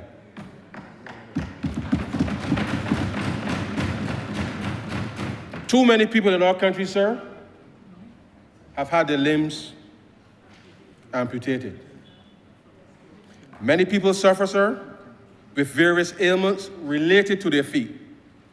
And many of them, sir, are directly caused by chronic non-communicable diseases, sir.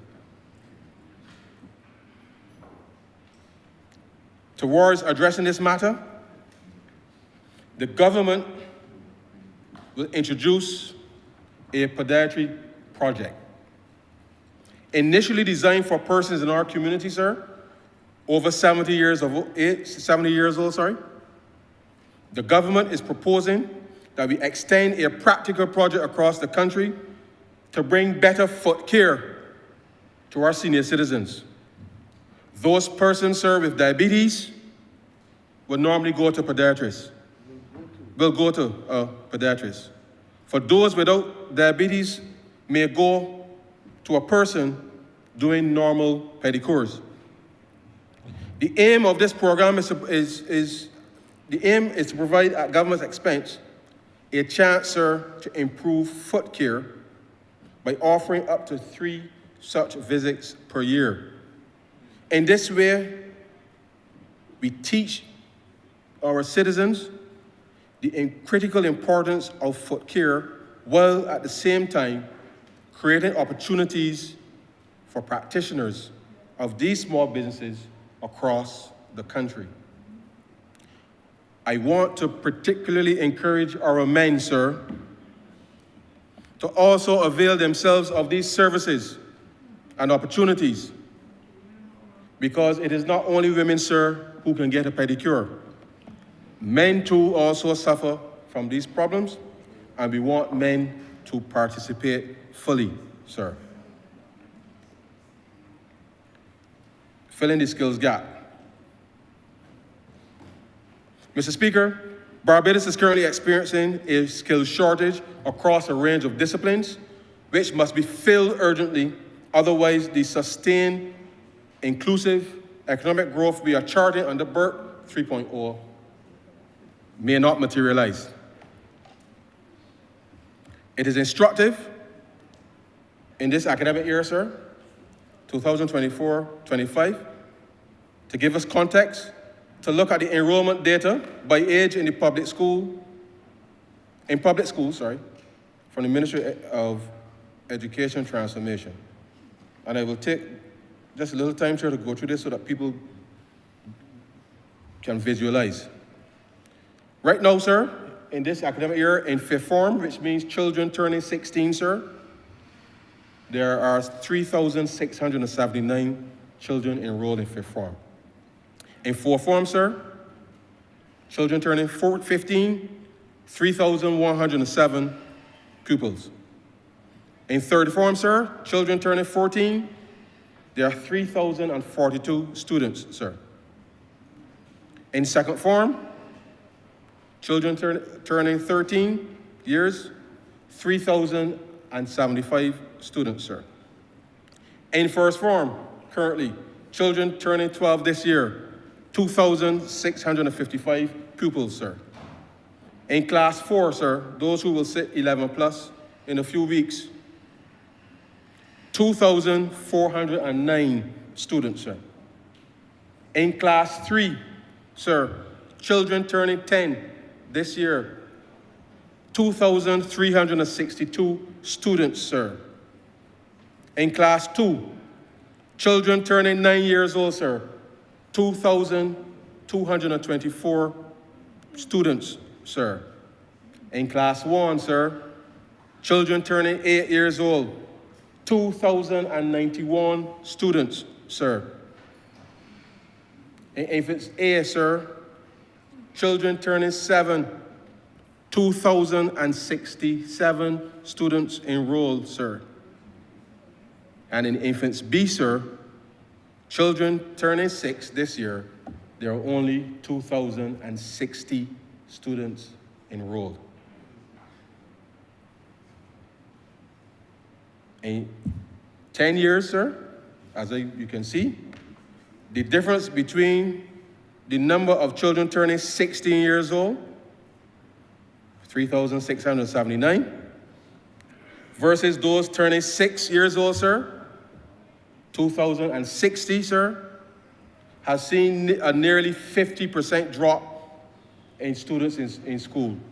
It is 44% to be precise, but for all intents and purposes, sir, it is half.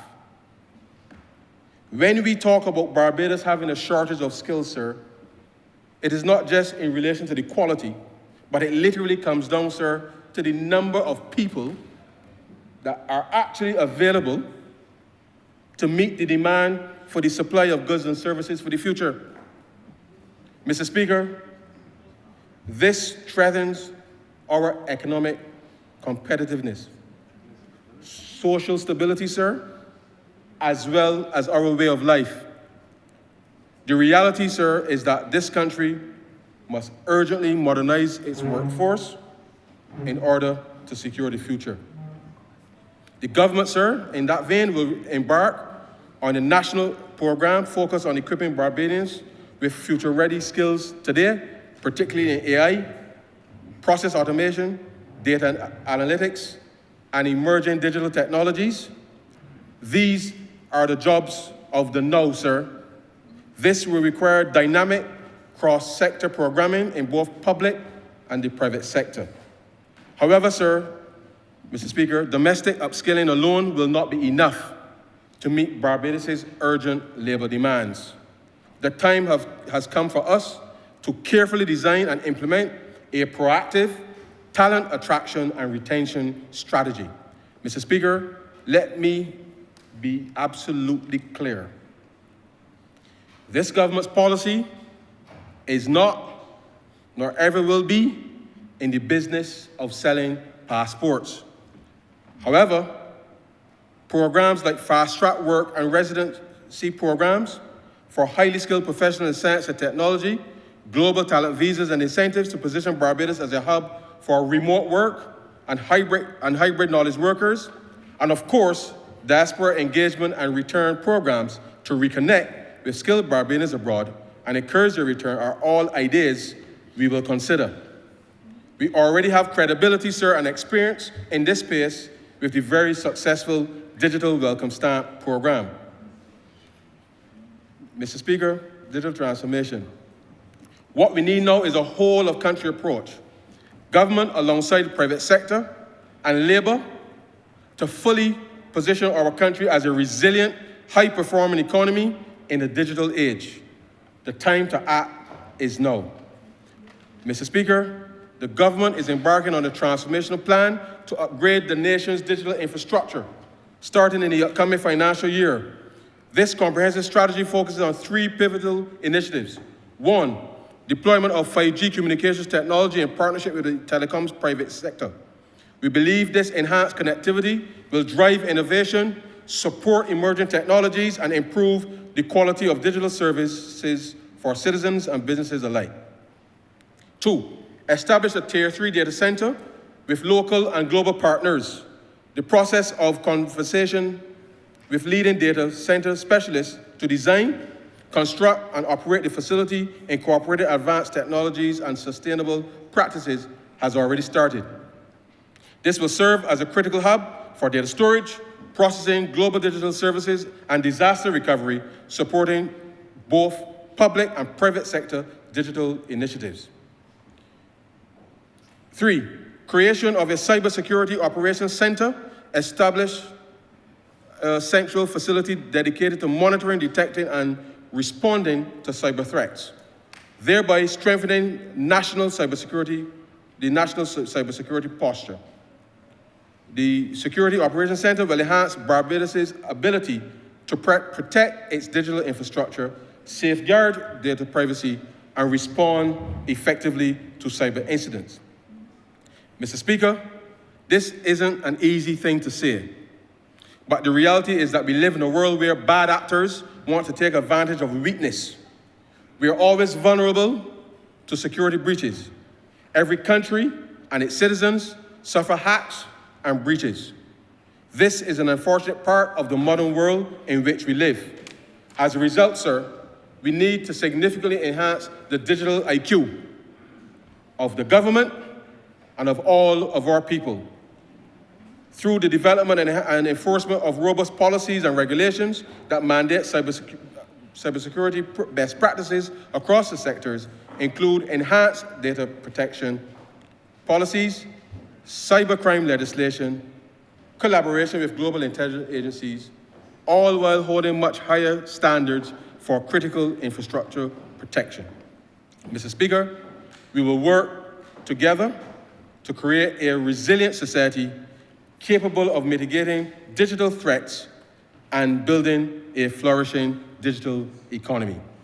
At this time, sir, I wish to remind the country to indicate that we will extend, sir, the digital credit introduced last year for all businesses to prioritize the digital upgrade of their systems, and that extension is to the end of the next financial year, sir, May 31st, 2026.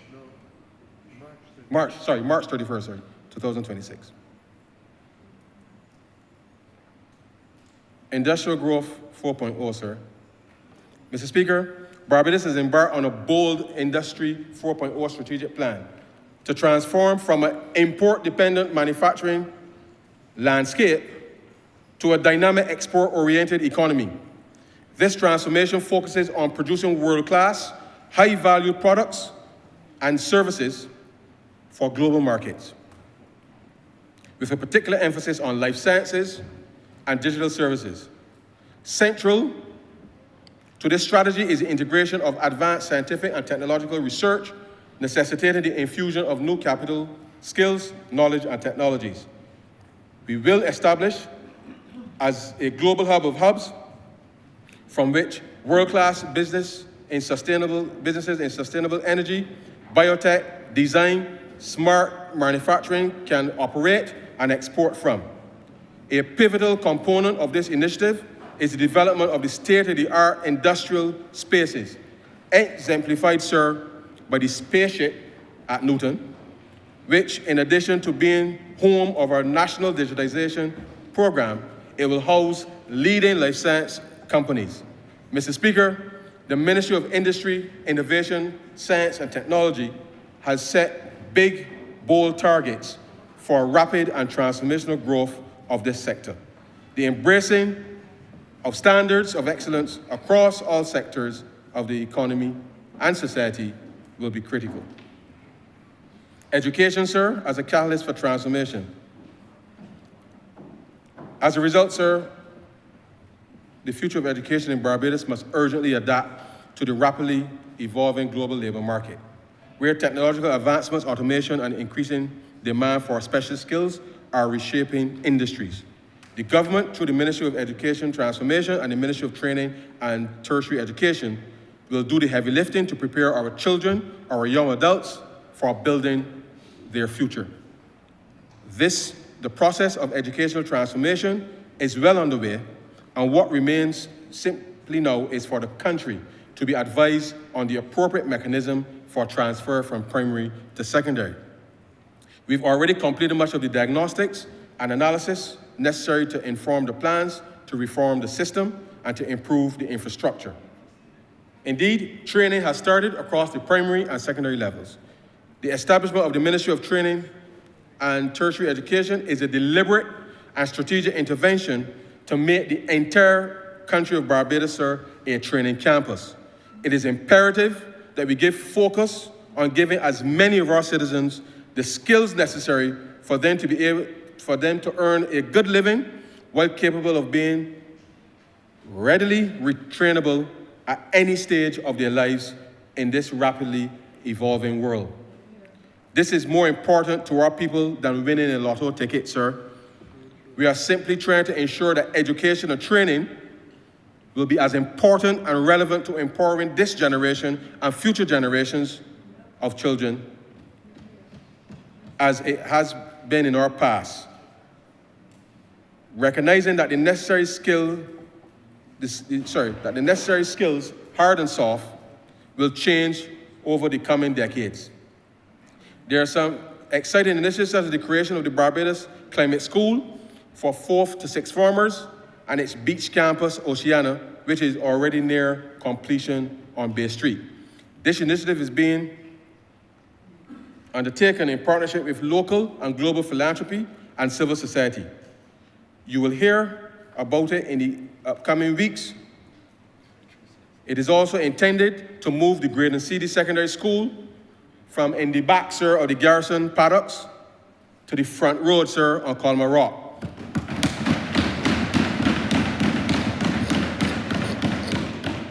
We will move the school, sir, to the previous Ursuline Convent site once renovations of that site, sir, is completed. The plans are already being reviewed by the ministry. Energy, sir. The government is committed to 100% net zero by 2035. This requires an aggressive expansion in renewable energy initiatives to achieve this target. This transition includes a mixture of renewable energy approaches with the current thrust weighted towards solar photovoltaic projects. This requires significant investment in these projects and equally investment opportunities for both public and private sector. Government believes that these opportunities should enjoy wide participation from Barbadians. In this regard, the government has arranged with financial institutions to provide a path for public participation in renewable energy opportunities via appropriately developed instruments including both equity ownership and debt participation. Given the expected returns from these renewable energy investments, this will provide an avenue for Barbadians to earn a return on their savings significantly above the current rate of savings.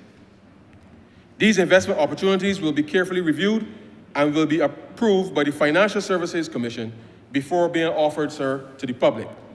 We are confident that with these instruments, the public can not only earn a better return on their hard-earned savings, but will participate in an initiative, sir, that will add to our climate adaptation and resilience programs.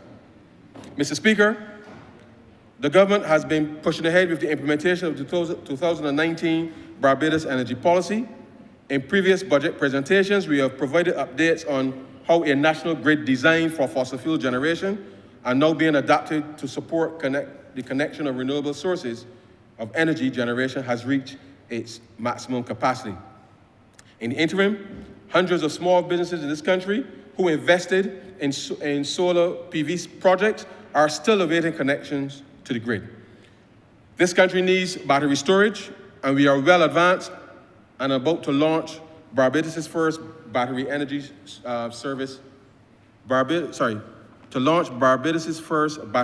service procurement project. In the meantime, small businesses that went to financial institutions are in many cases, sir, facing the cost of servicing those loans. Mr. Speaker, the Energy Smart Fund, which has now been equipped to offer a loan refinancing facility, under Component 1 of the Sustainable Energy Investment Program, Smart Fund 2, in the amount of $15,187,500 has been provided for the financial year 2025-26. I now propose that with effect from April 1st, that this new refinancing facility administered by the Enterprise Growth Fund will be available to small and medium enterprises to refinance their stalled renewable energy projects at an interest rate, sir, of 3.75%. Under this facility, sir, small businesses can refinance their projects under the Smart Energy Fund, benefiting from a one-year moratorium on repayment of principal until such time as their PV projects are connected to the grid. By launching this new refinancing facility, this government is investing in the sustainability of our small business sector and giving business owners peace of mind during the period when their PV systems are not connected and therefore unable to generate revenue. Additionally, repayment of loans can release lenders' available capital, allowing them to allocate funds elsewhere. I expect, Mr. Speaker, sir, that this loan refinancing facility will help the local small business community prevent project failures and maintain investor confidence. The government, sir, has previously committed to keeping a certain percentage of the renewable energy potential for the benefit of state-owned enterprises. This will allow us to ease some of the burden on the consolidated fund with respect to the public transfers for these state-owned enterprises. We have already had expressive interest from the private sector for partnering with some of these SOEs. This year, we will initiate joint ventures with the private sector and also extend participation, sir, to private individuals whose return on savings in the banking sector, as we have said, remains paltry at best. Trade facilitation, sir. Mr. Speaker, under a previous Barbados Labour Party administration, the Customs and Excise Department was the first department in the region, sir, to implement Asikuda Plus in 2005, which at that time, sir, was the latest in customs procedure clearance. 2005, sir. It took this Barbados Labour Party administration return to office again to implement the current Asikuda World System in September of 2019. Regrettably, by then, sir, Barbados was the last country in the region to upgrade the system, as the previous administration had failed to do so, sir, for the previous 5 years. I say to the country, sir, Barbados cannot, sir, Barbados, let me repeat, Barbados cannot afford, sir, to be last in anything, sir, in the 21st century. Mr. Speaker, I'm happy to announce that last Thursday, Cabinet approved my recommendation to upgrade to Asikuda 5, sir, the 5th generation of the system designed for the automation of customs procedures and processes. We will shortly sign the implementation agreement with UNCTAD, with the aim, sir, of launching the new version of Asikuda, ASI5 as it is known, sir, by January 1st, 2026, sir. It is important to note, Mr. Speaker, that due to our successful implementation of Asikuda World in September 2009, Barbados has been selected as one of 5 countries in the world to conduct beta testing before adaptation, sir, to the national environment. I want to thank the Controller of Customs, his management and staff, along with the members of the private sector for putting Barbados in a position, sir, to benefit from the early rollout of this new system and the new features, sir, globally. Some of the new features in ASI5 include greater automation and processing of post office cargo, easier processing of disaster relief consignments, and end-to-end facility to monitor and process passengers.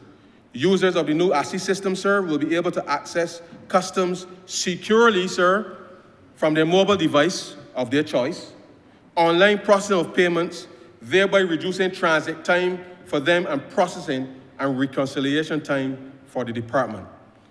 The net result will be faster access to goods and services imported and better facilitation, sir, for exporters. In this way, we are reforming our systems within in order to ensure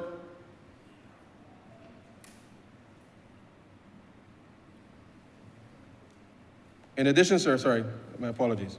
In addition, the Customs and Excise Department, sir, will work with the licensing authority,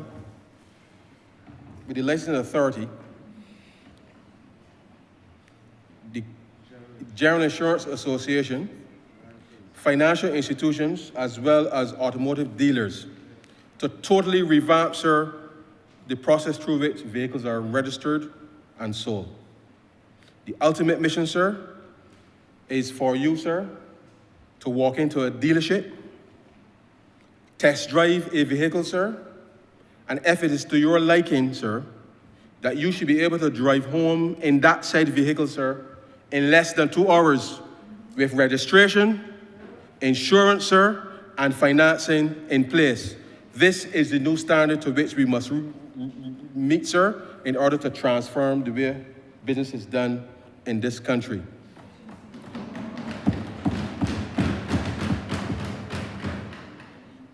Mr. Speaker, the Barbados Manufacturers Association has raised a matter of competitiveness that the Ministry of Finance believes is imminently solvable and could lead to the lowering of production costs locally for manufacturers.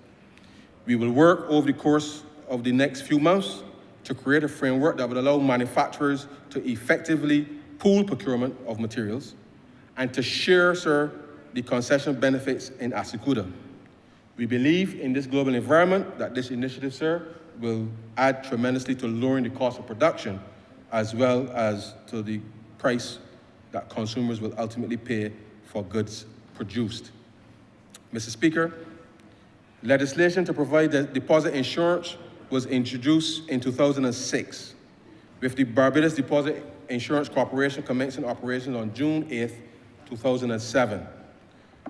The BDIC is an extension of the financial sector safety net, contributing to the maintenance of public confidence and in deposit-taking institutions within the financial system, and currently provides insurance coverage of up to Barbados $25,000 for depositors of commercial banks, as well as deposit-taking trust and finance companies. It is the government's intention to broaden the coverage to now include, sir, credit unions.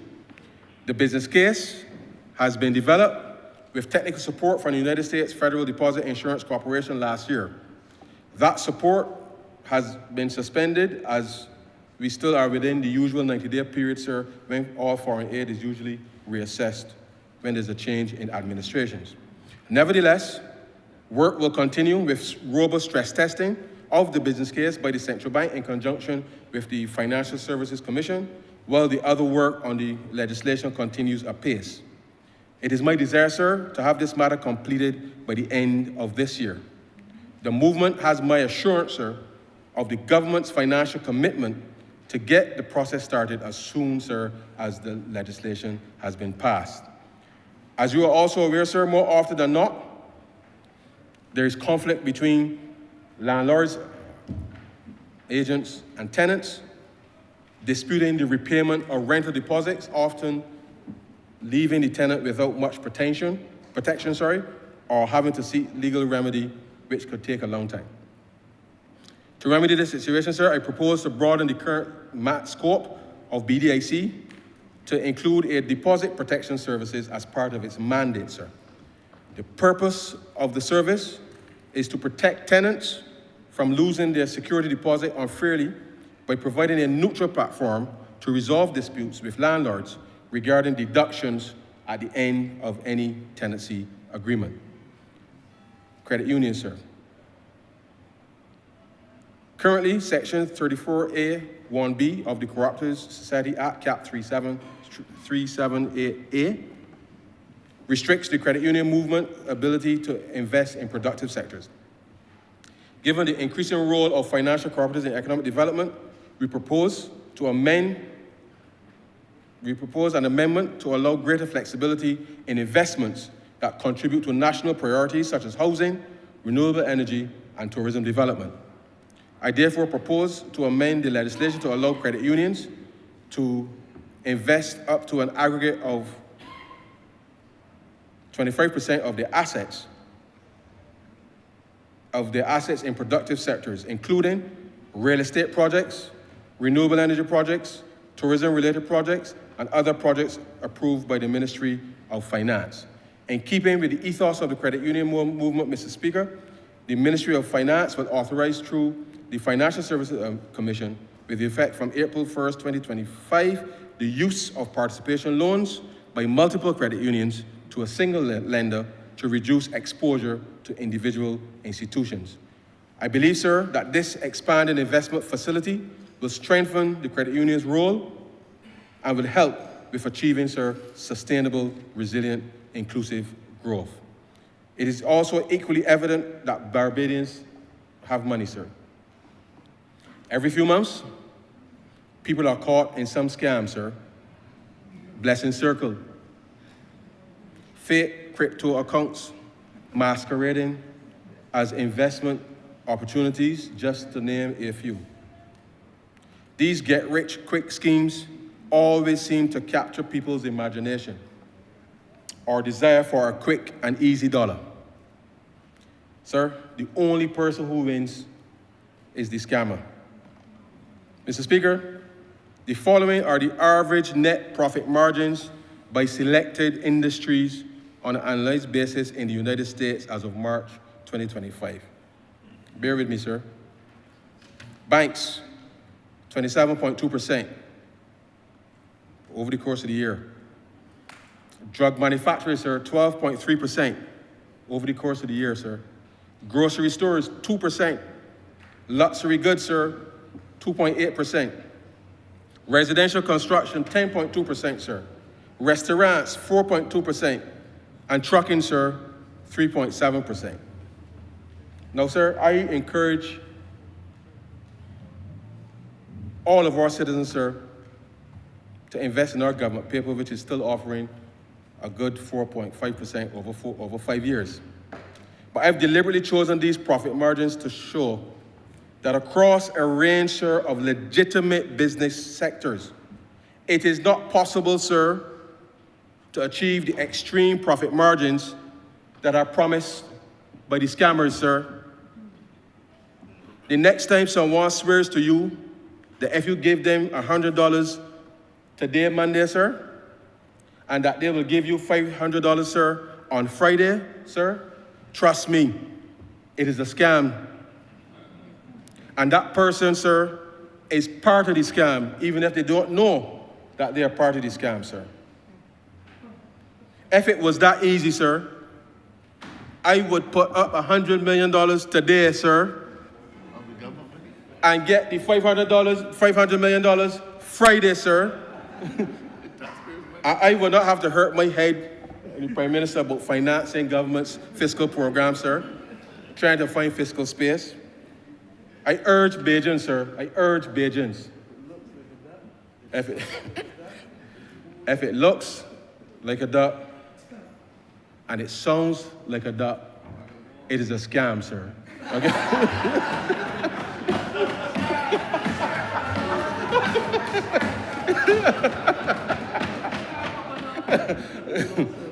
No, I know. Oh, boy. Mr. Speaker, establishing a framework for real estate investment trust. Mr. Speaker, one does not have to look too far to recognize that Barbados is currently going through a construction boom.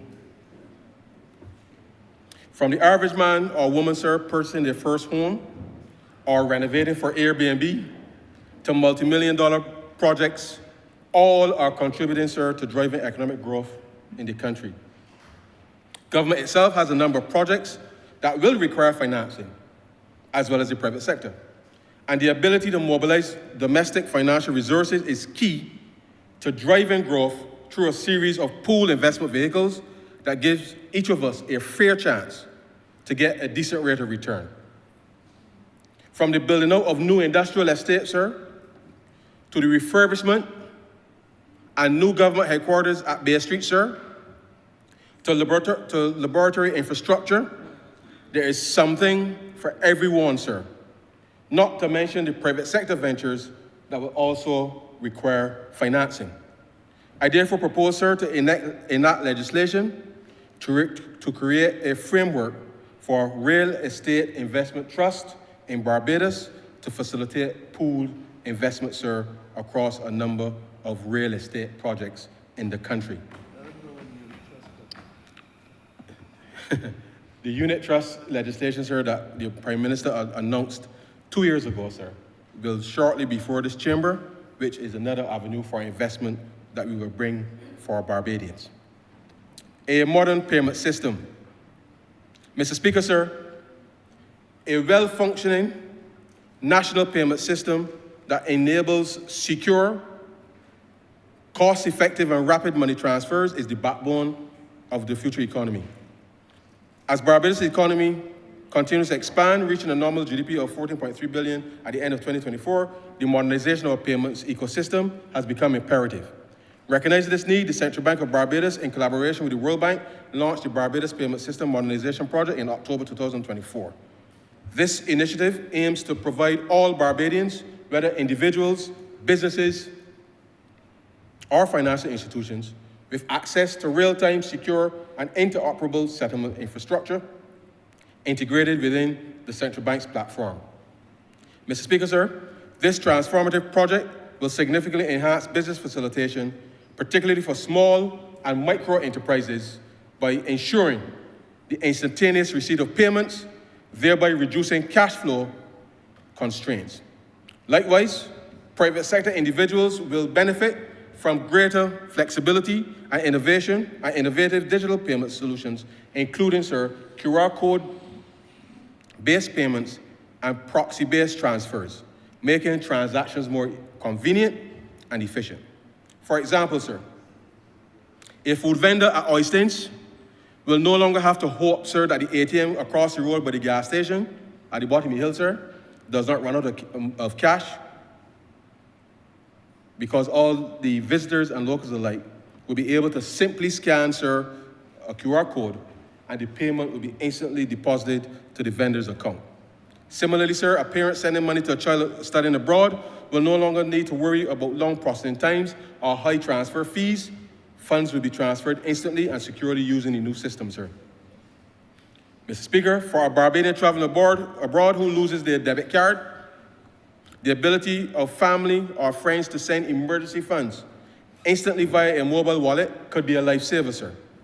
Likewise, a taxi or ZR driver collecting fares or other cash businesses which start using digital payments will no longer need to carry or have large sums of cash, thereby reducing, sir, the risk of being robbed while ensuring they receive payments immediately after every trip, sir, or transaction. Similarly, gas stations and shopkeepers can feel safer, sir, that their hard work and investments will be more secure.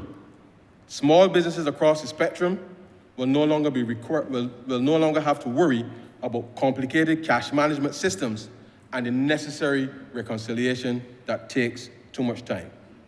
Mr. Speaker, a key pillar of the Barbados Payment System Modernization Project is financial literacy. The successful adoption of digital payments hinges on the ability of all Barbadians, especially the elderly, less technologically adept segments of our population, to confidently navigate and utilize digital payment tools. To this end, the Central Bank is expanding its financial education initiatives to ensure that users can securely manage real-time transactions while understanding the benefits and risk associated with digital finance. Imagine a pensioner, sir, who previously had to stand in long lines at the bank or the post office every month, sir, to collect their pension check. With digital payments, sir, their funds can be deposited directly into their account and accessed instantaneously with the help of their grandchildren, sir, or a loved one, from the phone, the ATM, making the processor even more convenient and safer. By March 2026, Barbados will have transitioned to a more inclusive, efficient, and competitive digital payments ecosystem. This modernized infrastructure will not only streamline domestic financial transactions,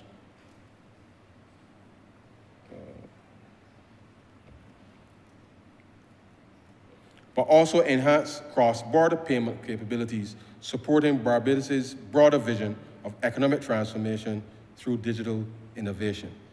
This initiative will position Barbados as a regional leader in digital financial services, fostering greater economic resilience, efficiency, and long-term growth. De-risking mortgages, sir, for low-income earners. Mr. Speaker, government is committed to the fulfillment of home ownership in this country. However, two issues continue to impact this aspiration: the supply of affordable homes, and two, the access to mortgage finance for low and moderate income buyers. With respect to the supply of affordable houses, the government has had setbacks in its early initiatives to increase the supply of these homes for low-income families. However, this government remains committed to the process. Between HOPE and the private sector, we believe that the target of approximately 2,000 new affordable homes each year over the next 5 years is entirely achievable. Moving from an artisanal approach to an industrial approach means creating a new ecosystem and training persons to upskill. This has taken more time than we would have liked, but we are seeing progress, Mr. Speaker. There are a few challenges that we will confront in this budget. Mortgage financing for low-income earners, particularly those with irregular earning patterns, continues to be a challenge. We are told that home buyers earning more than $2,000 per month can generally access mortgage financing, provided their debt-to-income ratios are within acceptable range. There's still a gap for persons whose income is below $2,000 per month, including those with irregular income or itinerant work patterns. We recognize that recent changes in capital standards and international financial reporting standards have added a layer of conservatism to the lending process. Work is ongoing with the banks, cooperative credit unions, insurance companies, and other lending institutions to find a path, sir, towards a more accommodative underwriting process that would allow earners below a specified income threshold to qualify for home ownership. We will be working with these qualified lenders to introduce appropriate mechanisms to protect the institutions from the perceived increased risk. These will include expanding the Mortgage Indemnity Insurance Act to include all qualified lenders. At least one bank is currently enjoying the benefits of these protections, and it is our plan to encourage the other banks to do likewise. This program will mitigate the impact on the lenders associated with lending to this lower earning category of home buyers. Mr. Speaker, I take this opportunity to remind all financial institutions already offering residential mortgages that the Mortgage Insurance Act provides for their participation to lend up to 100% with the appropriate insurance coverage. This provision, sir, is currently optional, as each individual institution has to apply for the minister's approval. Mr. Speaker, based on all currently available data, I am satisfied with the current Financial System Stability Assessment Report, jointly monitored by the Central Bank of Barbados and the Financial Services Commission. I therefore propose, sir, to amend the legislation to pre-approve all existing lenders supervised by the Central Bank of Barbados or the Financial Services Commission to participate, sir, under the Mortgage Insurance Act.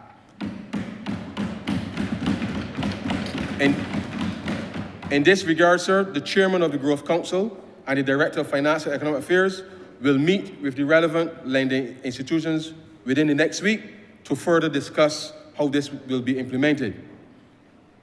Sir, the current tax rate on profits from loans issued under this Act is 12.5%.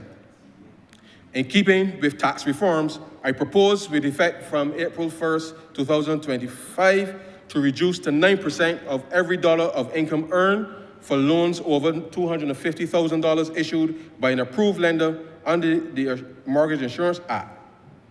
I also propose that the income tax rate of 5% be levied on profits earned from the loans not exceeding $250,000 effective April 1st under the Mortgage Insurance Act. 4.5. Sorry, income tax rate of 4.5. 4.5. The current maximum loan limit, sir, is $600,000 per mortgage, and the aggregate amount of loans in respect of which insurance policies have been issued under the Mortgage Insurance Act shall not exceed, sir, $500 million. Given the government's objective of unlocking private sector investment and the building of a minimum of 2,000 houses per year, I propose that with effect from April 1st, 2025, to increase the aggregate loans by $1.5 billion for loans issued under the Mortgage Insurance Act, with $1 billion reserved specifically, sir, for loans not exceeding $250,000. Mr. Speaker, I also propose that with effect from April 1st, 2025, the rate of interest payable to a borrower in respect of a loan issued under the in respect of a loan to be insured under the Mortgage Insurance Act, up to a maximum of $250,000, sir, shall be 4%, and in excess of $250,000, the rate shall not exceed the maximum rate of interest at any time, as may from time to time be determined by market influence.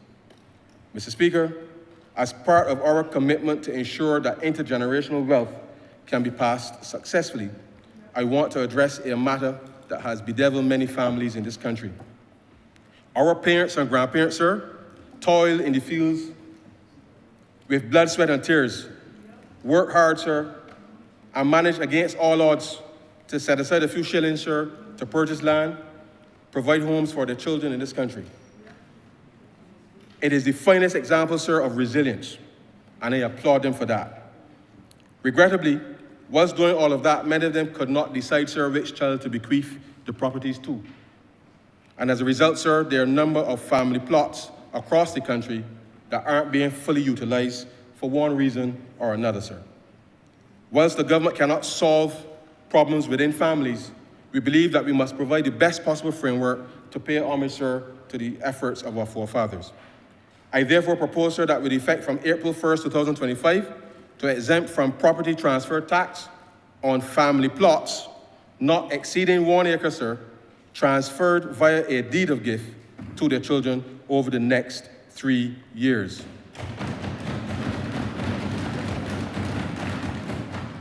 To further assist with speedier transfer, sir, I propose that the Town Planning Department facilitate a process with the minimum standard for road construction on the family land, with the condition that the proposed road be made proper within a 5-year period, sir. I hope, sir, that families can come together and recognize that we cannot allow the sacrifices of our parents, sir, to go a-begging. I turn now to some revenue efficiency matters, sir. Currently, Barbados is the only tourism destination that still requires a visitor permit, which creates a cost to both the government and the car rental companies, sir, along with the printing of booklets, still, which requires resources to be allocated to produce work permits to car rental companies on request. To make it easier for our visitors and these businesses, sir, reciprocal arrangements for international driver license will be put in place to remove the need for visitors to apply for permits.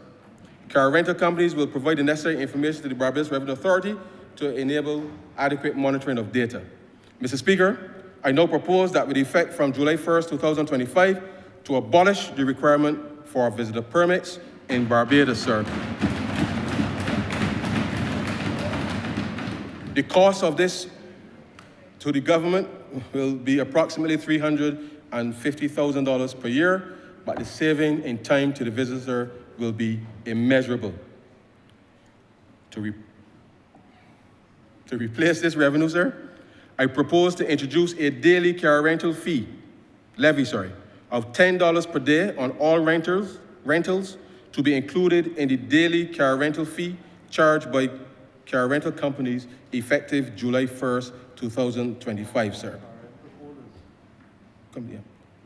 Companies and owners, sir, effective July 1st, 2025.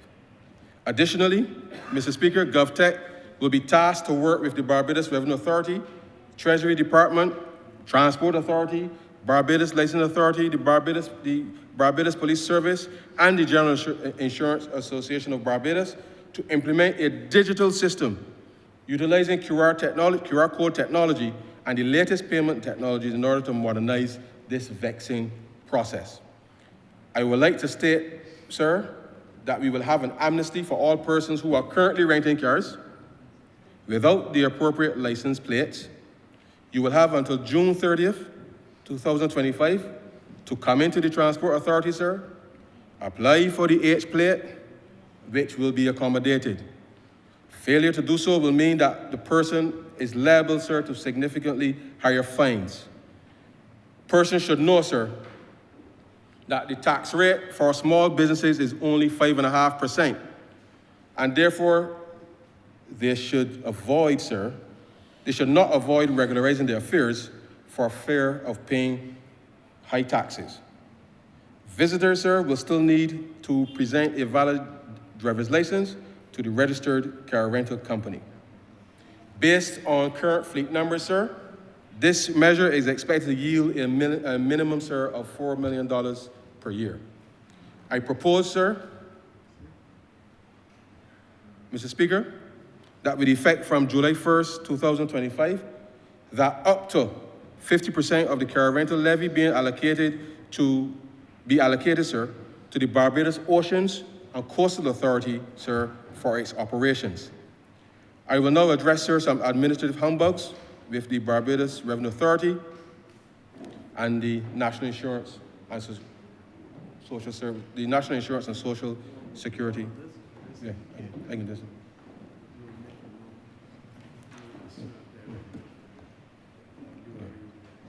Okay. Since 2001, sir, I have personally approved 2,458. Since 2021. I have personally approved 2,458 applications for waivers of penalties and interest of various types on the online concession portal, totaling approximately, sir, $78 million. The total revenue associated with these waivers, sir, is approximately $125 million. With the process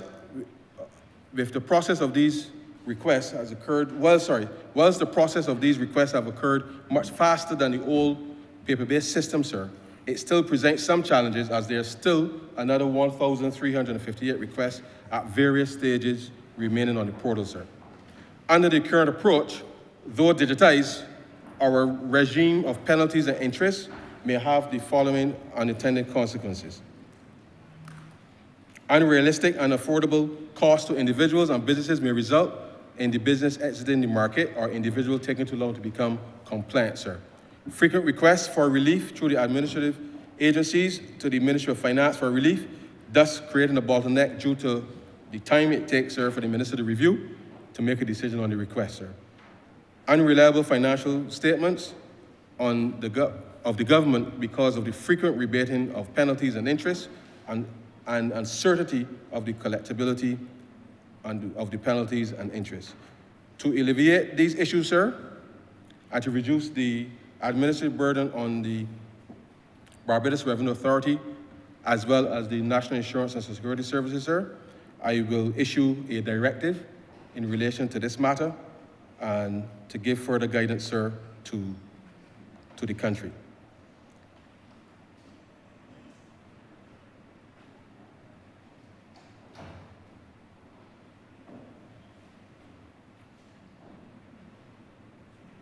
Mr. Speaker, I know you have been listening very carefully. As it relates to regional air travel, sir, as we continue to build airlift capacity across the region in the post-COVID-19 environment, we've seen a rebound in traffic. However, not to the levels that we were accustomed in pre-pandemic.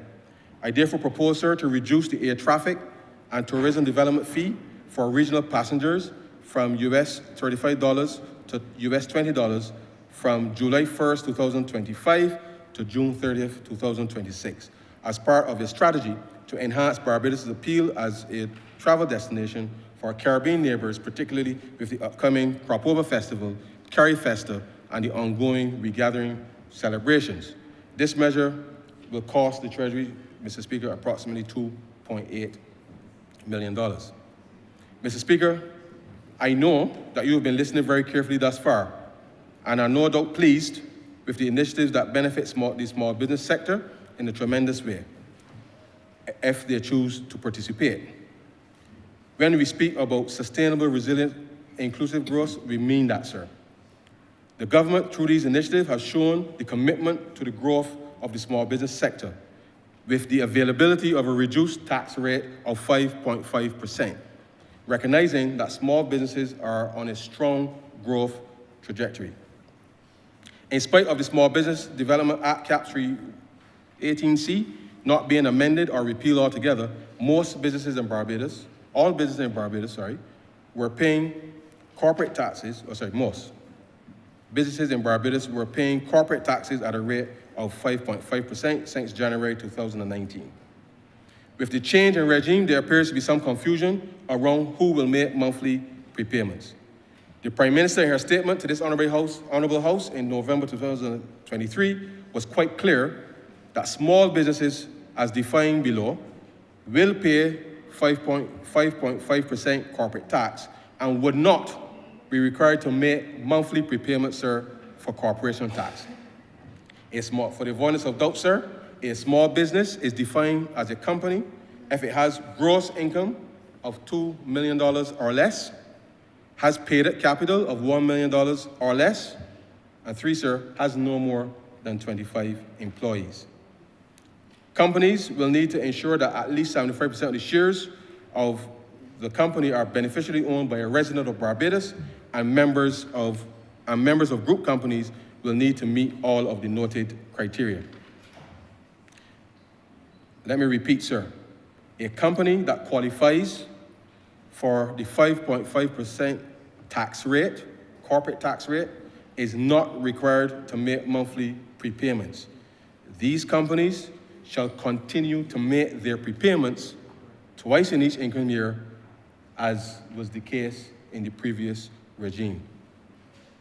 For the avoidance of doubt, sir, the following companies do not apply for the 5.5% tax rate. Holders of foreign currency permits, sir, do not qualify.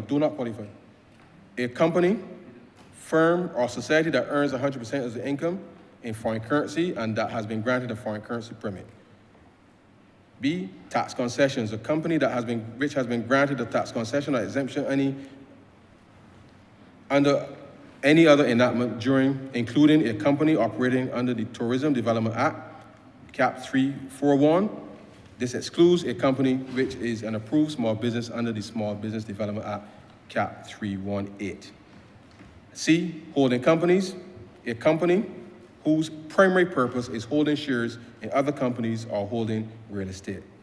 Mr. Speaker, the Income Tax Act, Cap 73, will be amended to reflect the criteria.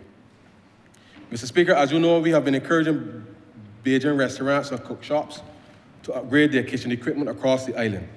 We are in the business of hospitality, and it is therefore important that all offering food to persons visiting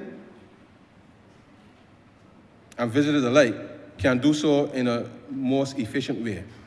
Let us remember that we are trying to transition the Food and Rum Festival to a national platform rather than just simply be an exercise that includes a few top local chefs and a few visiting chefs.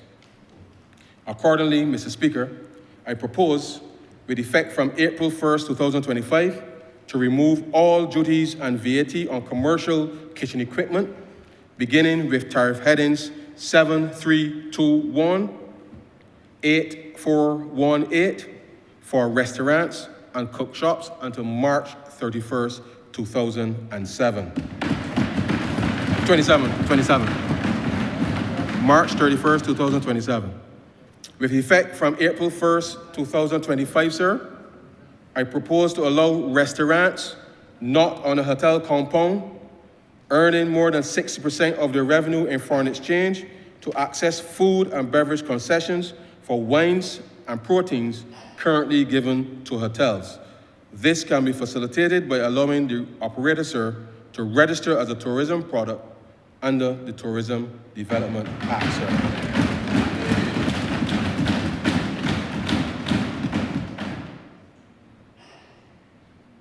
Digital stamp duty, sir. Mr. Speaker, this next matter was raised with me by the General Insurance Association of Barbados, but it makes a significant impact across corporate Barbados and a number of government agencies. The association expressed a desire, sir, to move away from having to use physical stamps in order to issue receipts for insurance policies. The Ministry of Finance through the Treasury Department, sir, will therefore embark on a modernization exercise to bring the stamp duty administration process into the 21st century by digitizing the stamp duty process. The Treasury will work with stakeholders, including the Post Office, Land Registry, the Supreme Court Registry, the Barbados Revenue Authority, Business Barbados, and the private sector, sir, in order to have a solution in place, sir, by January 1st, 2026. No more worries, sir, about running out of stamps, and the ability to purchase any quantum digitally will transform, sir, the business environment in Barbados. I turn, sir, to improving the well-being of Bajans. Over the past 3 years, sir, the government of Barbados has introduced several measures in an attempt to curtail the cost of living for citizens in response to significant rises in costs globally. Here's a summary of the key initiatives from 2022, sir, up until now. We've extended, sir, the school feeding program. Recognizing the financial strain on families during school breaks, the government extended school feeding programs into the summer holidays, ensuring children continue to receive nutritious lunches without additional costs, sir, to parents. Mr. Speaker, this program will continue this summer. We've capped shipping rates. Sir. The Ministry of Finance capped the freight costs at 2019 levels for the purpose of calculating customs duties for the period from March 2022 until March 2024. Whilst freight rates have subsided, this measure can be activated if freight rates again exceed 2019 levels, and therefore, sir, this will remain in place, sir, until March 31st, 2027. We've zero-rated, sir, essential items. The Prime Minister proposed that effective the 1st of April 2022, all sanitary towels and tampons, baby and adult diapers, sir, antiperspirant, vitamins, and multi-minerals will be zero-rated, sir, and that remains in place as well, sir.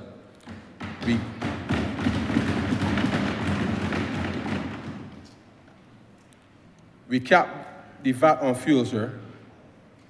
The value-added tax on gasoline and diesel, sir, was capped at 47 cents and 37 cents per litre, respectively, for 6 months starting March 16, sir, 2022 until present, which it was subsequently extended. Mr. Speaker, the cap on the amount of VAT collected on fuel remains in place. It remains in place, sir.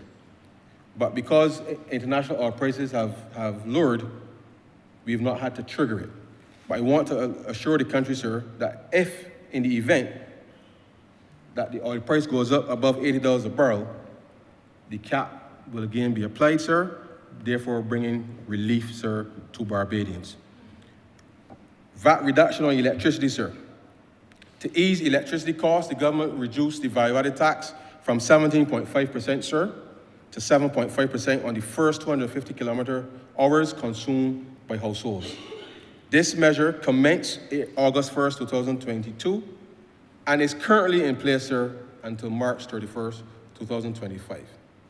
By which time, sir, total relief to residential consumers will be approximately $32 million or $1 million per month. Mr. Speaker, this too will be extended, sir, until March 31st, 2026, sir.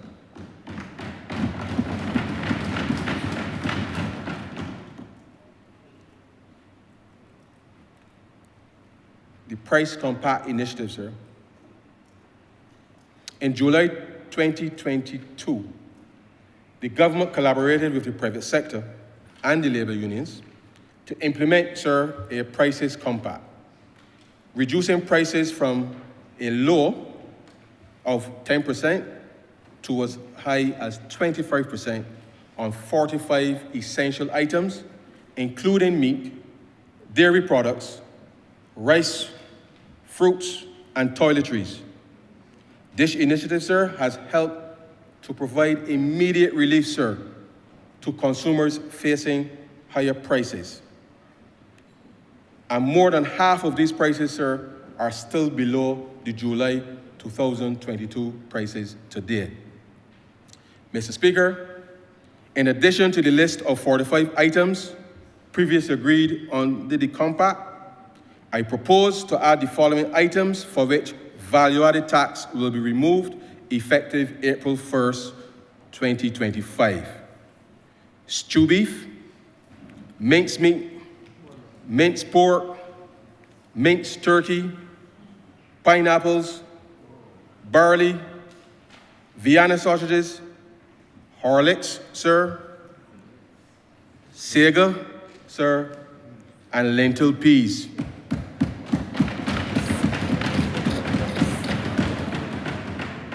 In addition to the above items, sir, we will remove the import duties and VAT, sir, on pears, not avocados, sir, pears, arteniques, mandarins, grapefruits, and plums, sir.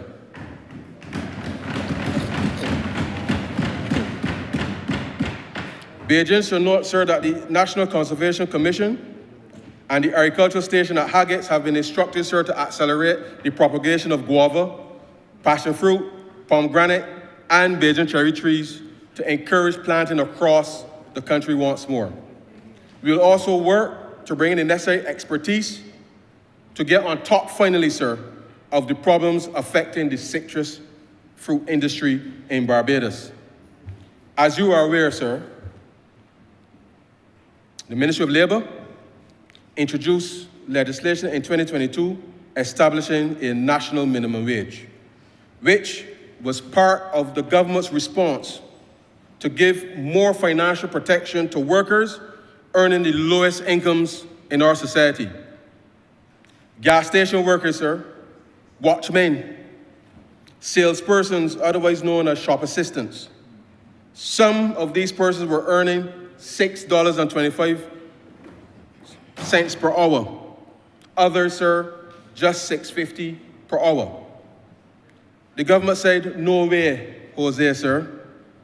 We had to up the thing, Mr. Speaker, and up the thing, sir, we did.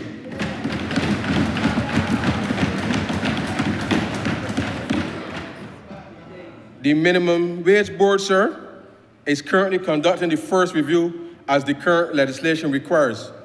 And therefore, I'm assured by the Honourable Member for St. Peter that the new rate will be announced shortly. The workers, Mr. Speaker, who have worked hard across the length and breadth of this country to keep this country ticking deserve a better deal, sir, and greater levels of predictability in relation to their earnings. In order to give further protection to these workers, sir, I now propose that effective January 1st, 2026, to introduce an automatic increase in the national minimum wage, sir, of 2% annually, sir, in line with the movement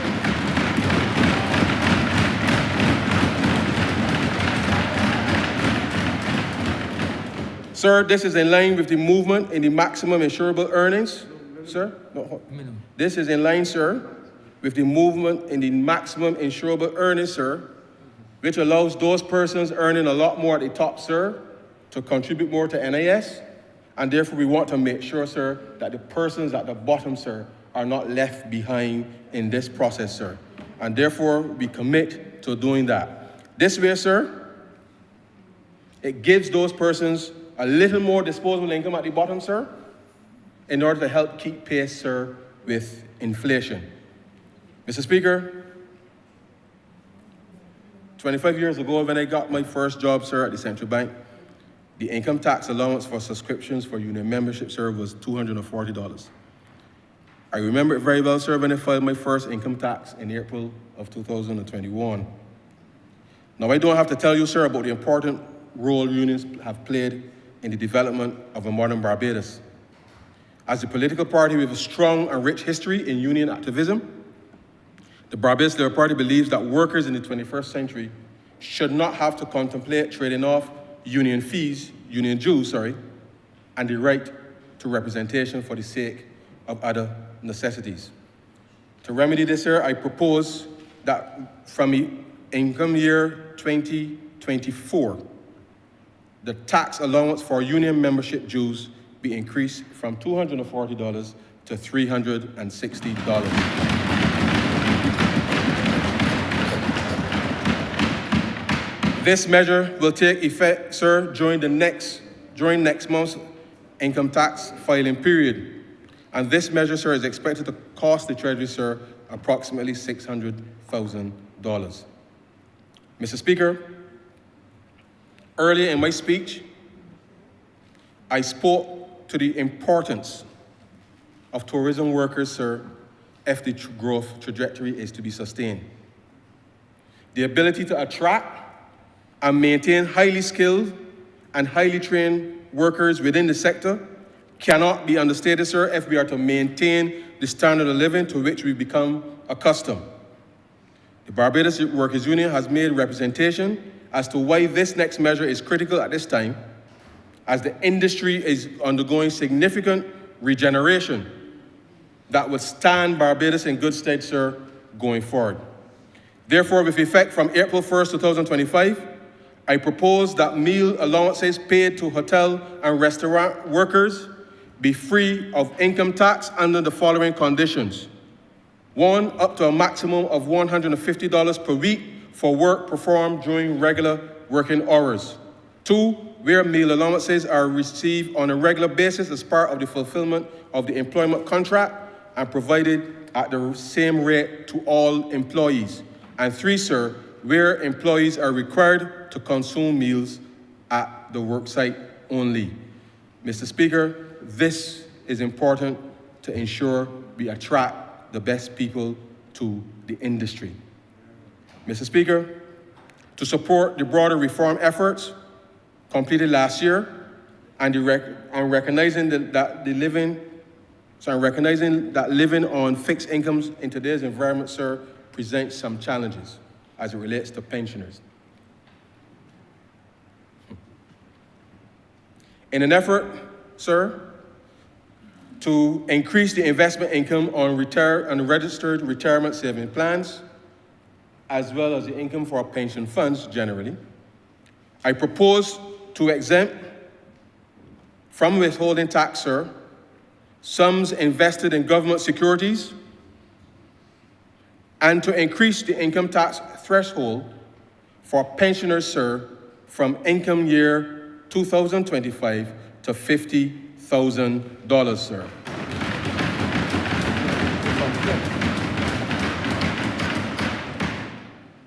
This will cost the Treasury, sir, approximately $3 million. Mr. Speaker, my government is aware that the strengthening of family is important if our social fabric is to be maintained, and if some of the social challenges we face are to be addressed. We were deliberate, sir, in the decision to replace the statue of Lord Nelson in our National Hero Square with the monument to the family. We've also spoken about increasing our support to Parados and the introduction of parental and life coaches to assist parents and young children with coping with the social and psychological challenges of rapidly and continuously changing family and community dynamics. This particular matter has been long in coming, Mr. Speaker, but with the structural adjustments to debt and our fiscal situation, with COVID-19 behind us, as the economy has now fully recovered, we can now confidently address further support, sir, for Bajan families. With effect from June 1st, 2025, sir, the maternity leave provision for mothers will be increased from the current 12 weeks to 14 weeks for single births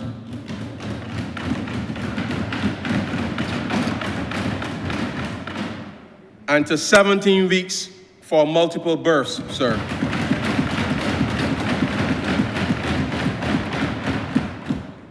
In addition, sir, we will remove the following stipulations with effect from June 1st, 2025. We will remove the stipulation, sir, of 3 confinements with the same employer, sir, for maternity benefits.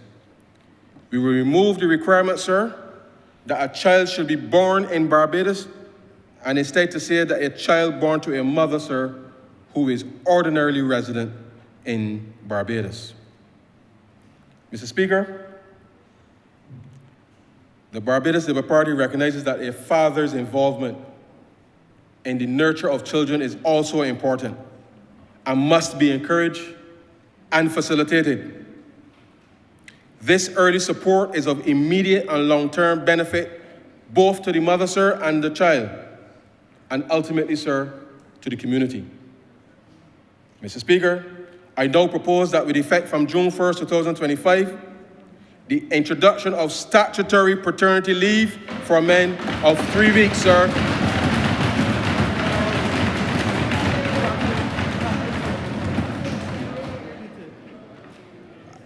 For the avoidance of doubt, sir, I propose that with effect from June 1st, 2025, the introduction of statutory paternity leave of 3 weeks for men.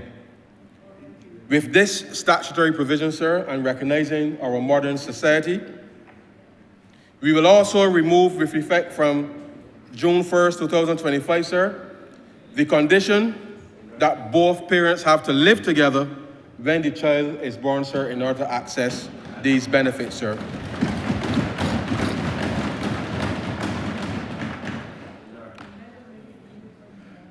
I hope, sir, that the Honourable Prime Minister will allow me those benefits.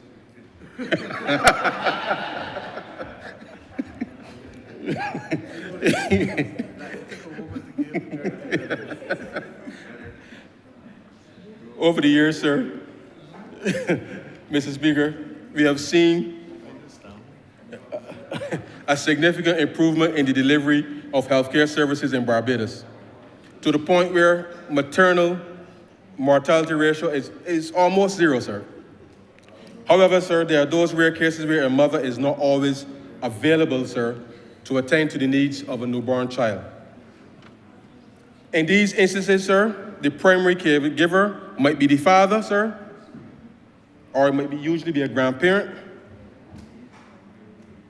In order to ensure, sir, that the newborn still receives the financial benefit as intended, sir, with effect from June 1st, 2025, sir, we shall convert the maternity grant, sir, to a child grant, recognizing that the primary provider of care for a child may not always be the mother of that child, sir. And Mr. Speaker, this is quite a progressive move, befitting Barbados, sir, in the 21st century.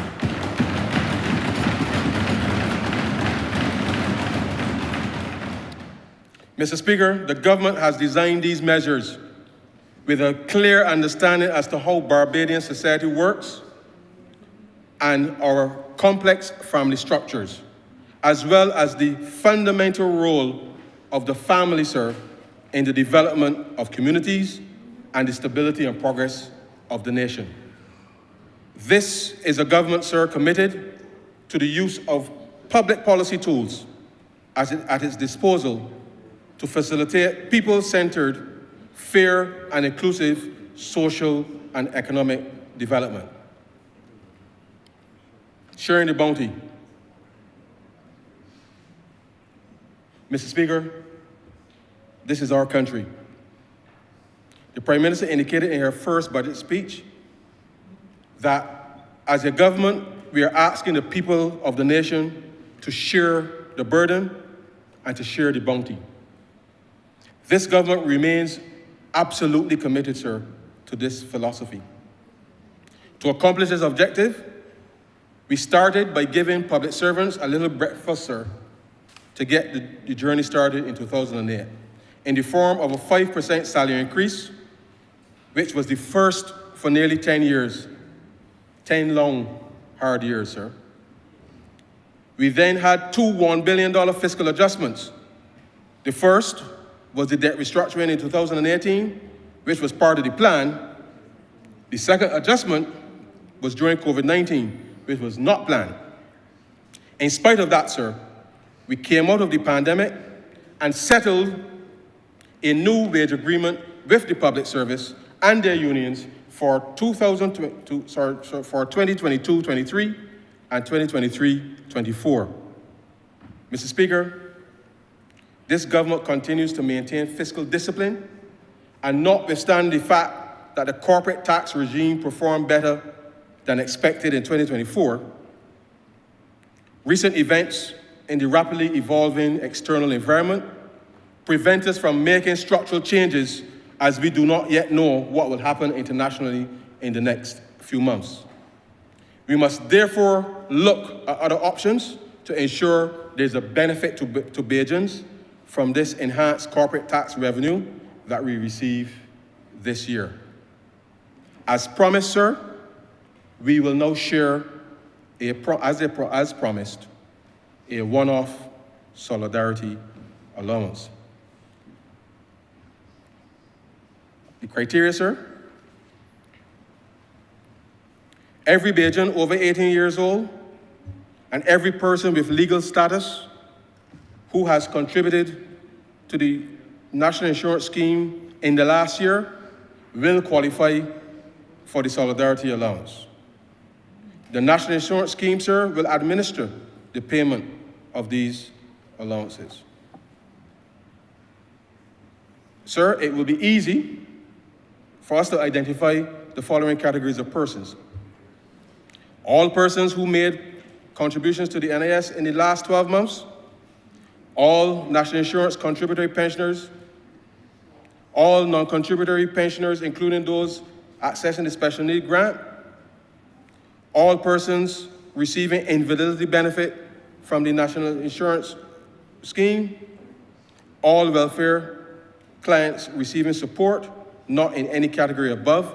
All of these persons, sir, will qualify for the solidarity allowance.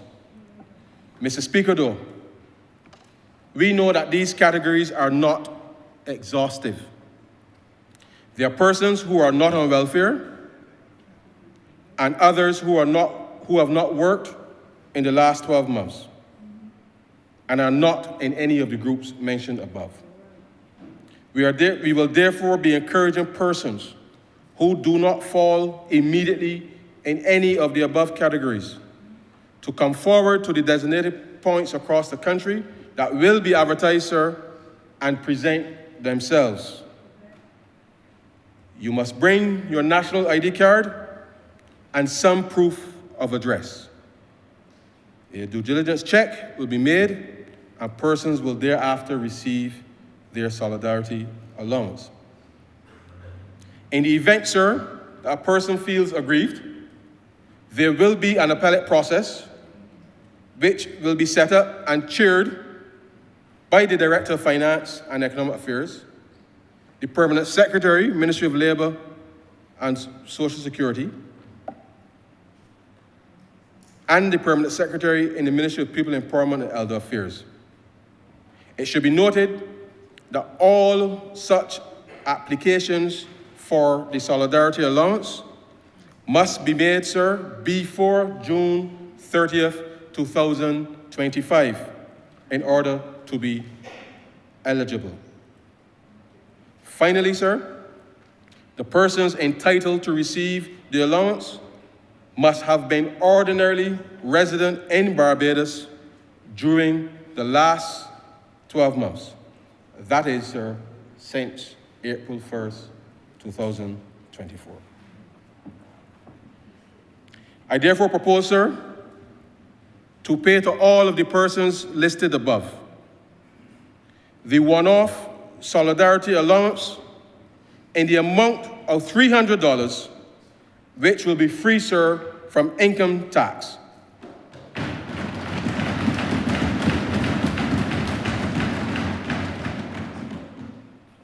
In short, sir, every Bajan over 18 years old and every person with legal status contributing to the National Insurance Scheme will be entitled to benefit from the solidarity allowance once they meet the requirements stated above. This, Mr. Speaker, is a government keeping faith with the people and honoring its commitment and word to share the burden and share the bounty. You can take that to the bank, sir.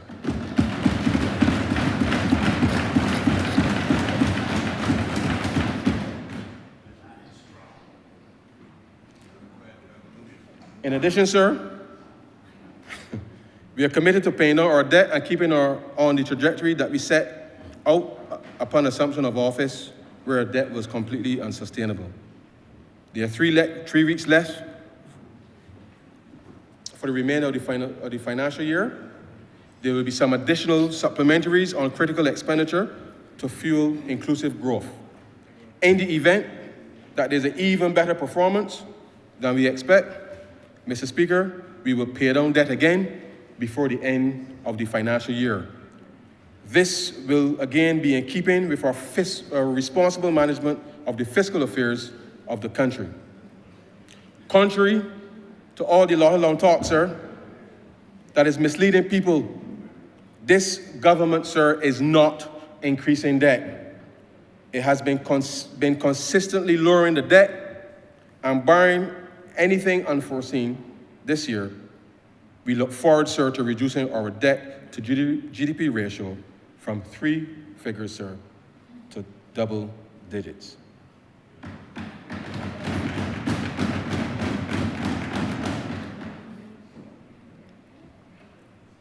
Supporting home beautification, sir, and community enhancement.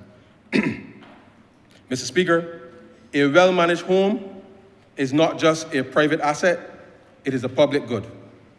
It enhances neighborhoods, fosters community pride, and contributes to a safer and more attractive living environment for all. Yet, for many low-income households, the cost of home improvements, particularly painting and exterior maintenance, remains a challenge. To address this, the government will establish a $5 million home improvement fund in this fiscal year, 2024-25, sourced from the projected fiscal surplus.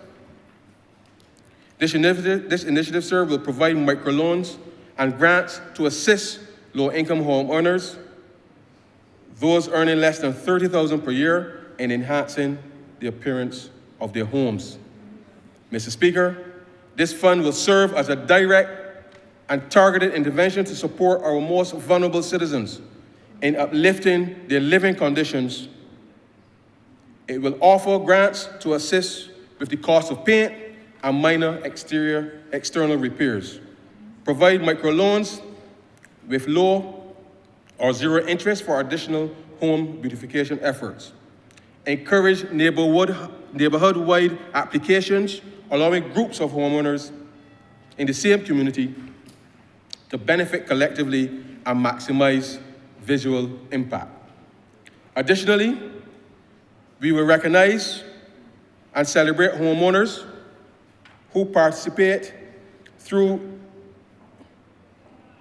and a 60th anniversary Community Beautification Awards program. Parish prizes and overall national prizes of significance will be awarded for the best kept homes on the outside, clearly, and for the best kept gardens, sir. I should state that the competitions are open to all households and not just those, sir, benefiting from the fund. Mr. Speaker, this initiative represents not just an investment in individual homes, but in the fabric, sir, of our society. It will improve property values, inspire civic pride, and contribute to a Barbados, sir, that is more beautiful and well-kept for all. And as we start to celebrate, sir, our 60th anniversary of independence this year, we want every Bajan, sir, to participate. This is yet another demonstration, sir, of our commitment, sir, to inclusive economic growth, where fiscal responsibility enables us to make tangible improvements, sir, in the lives of our citizens. In conclusion, sir,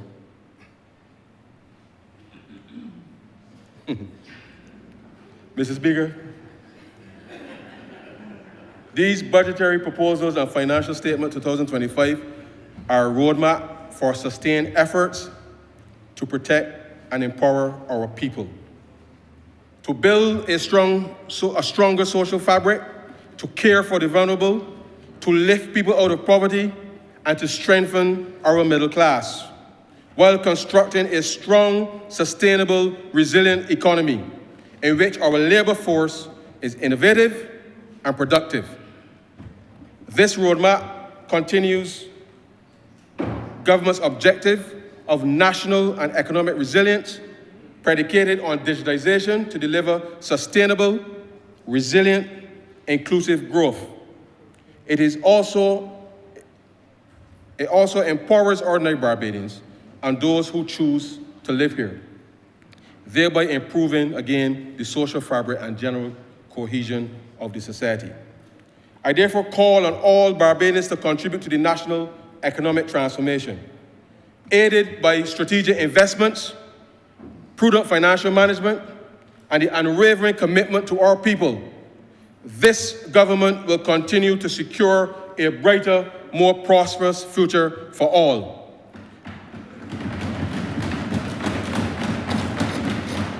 Mr. Speaker, Barbados must keep our heads whilst all about us, sir, are losing theirs. The rapidly evolving external environment over the last 49 days, sir, is a clear sign that the remaining 1,412 days, sir, will not be straightforward. The fuse has been intentionally lit with the express aim of disrupting lives no matter the consequence. We must therefore endeavor to continue to fight all our battles, sir, domestic and external as one. We can do so by remaining focused, sir, on mission transformation, the 6 missions to which we are committed nationally to achieve by 2030. And as I close, Mr. Speaker, May 14th, 2025 will represent 400 years of the modern landing and settlement of Barbados. We will commemorate it, sir, as we must. And so I propose, sir, one small yet significant amendment, sir, to the lyrics of our beloved national anthem. The Lord has been the people's guide, sir, for past 400 years. With him still on the people's side, we have no doubts or fears. Upward and onward we shall go, inspired, exulting, free. And greater will our nation grow in strength and unity.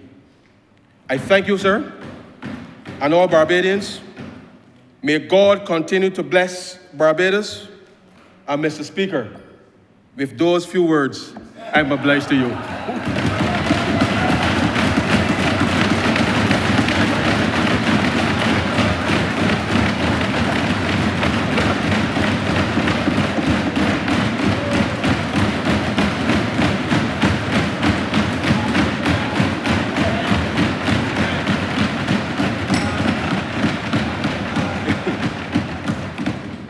Mr. Speaker, I beg to move that this Appropriation Bill 2025 be read a second time.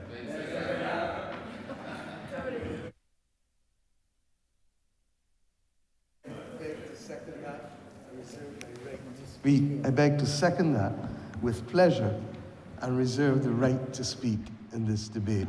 Thank you. We commit a lot of announcements by Your Honor. Yeah. You don't know.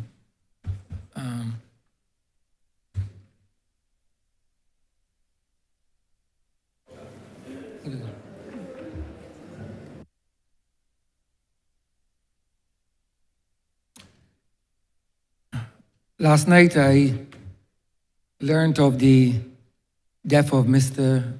Ricky Marshall, the brother of the Honourable Member for St. Joseph, Mr. Dale Marshall, and the Attorney General.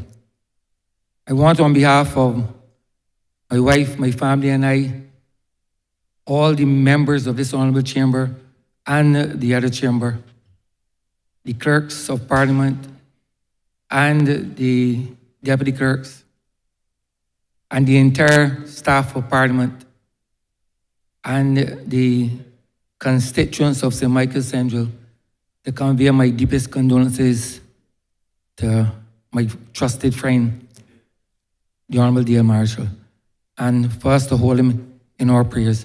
Could we stand for 1 minute silence, please?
Seated.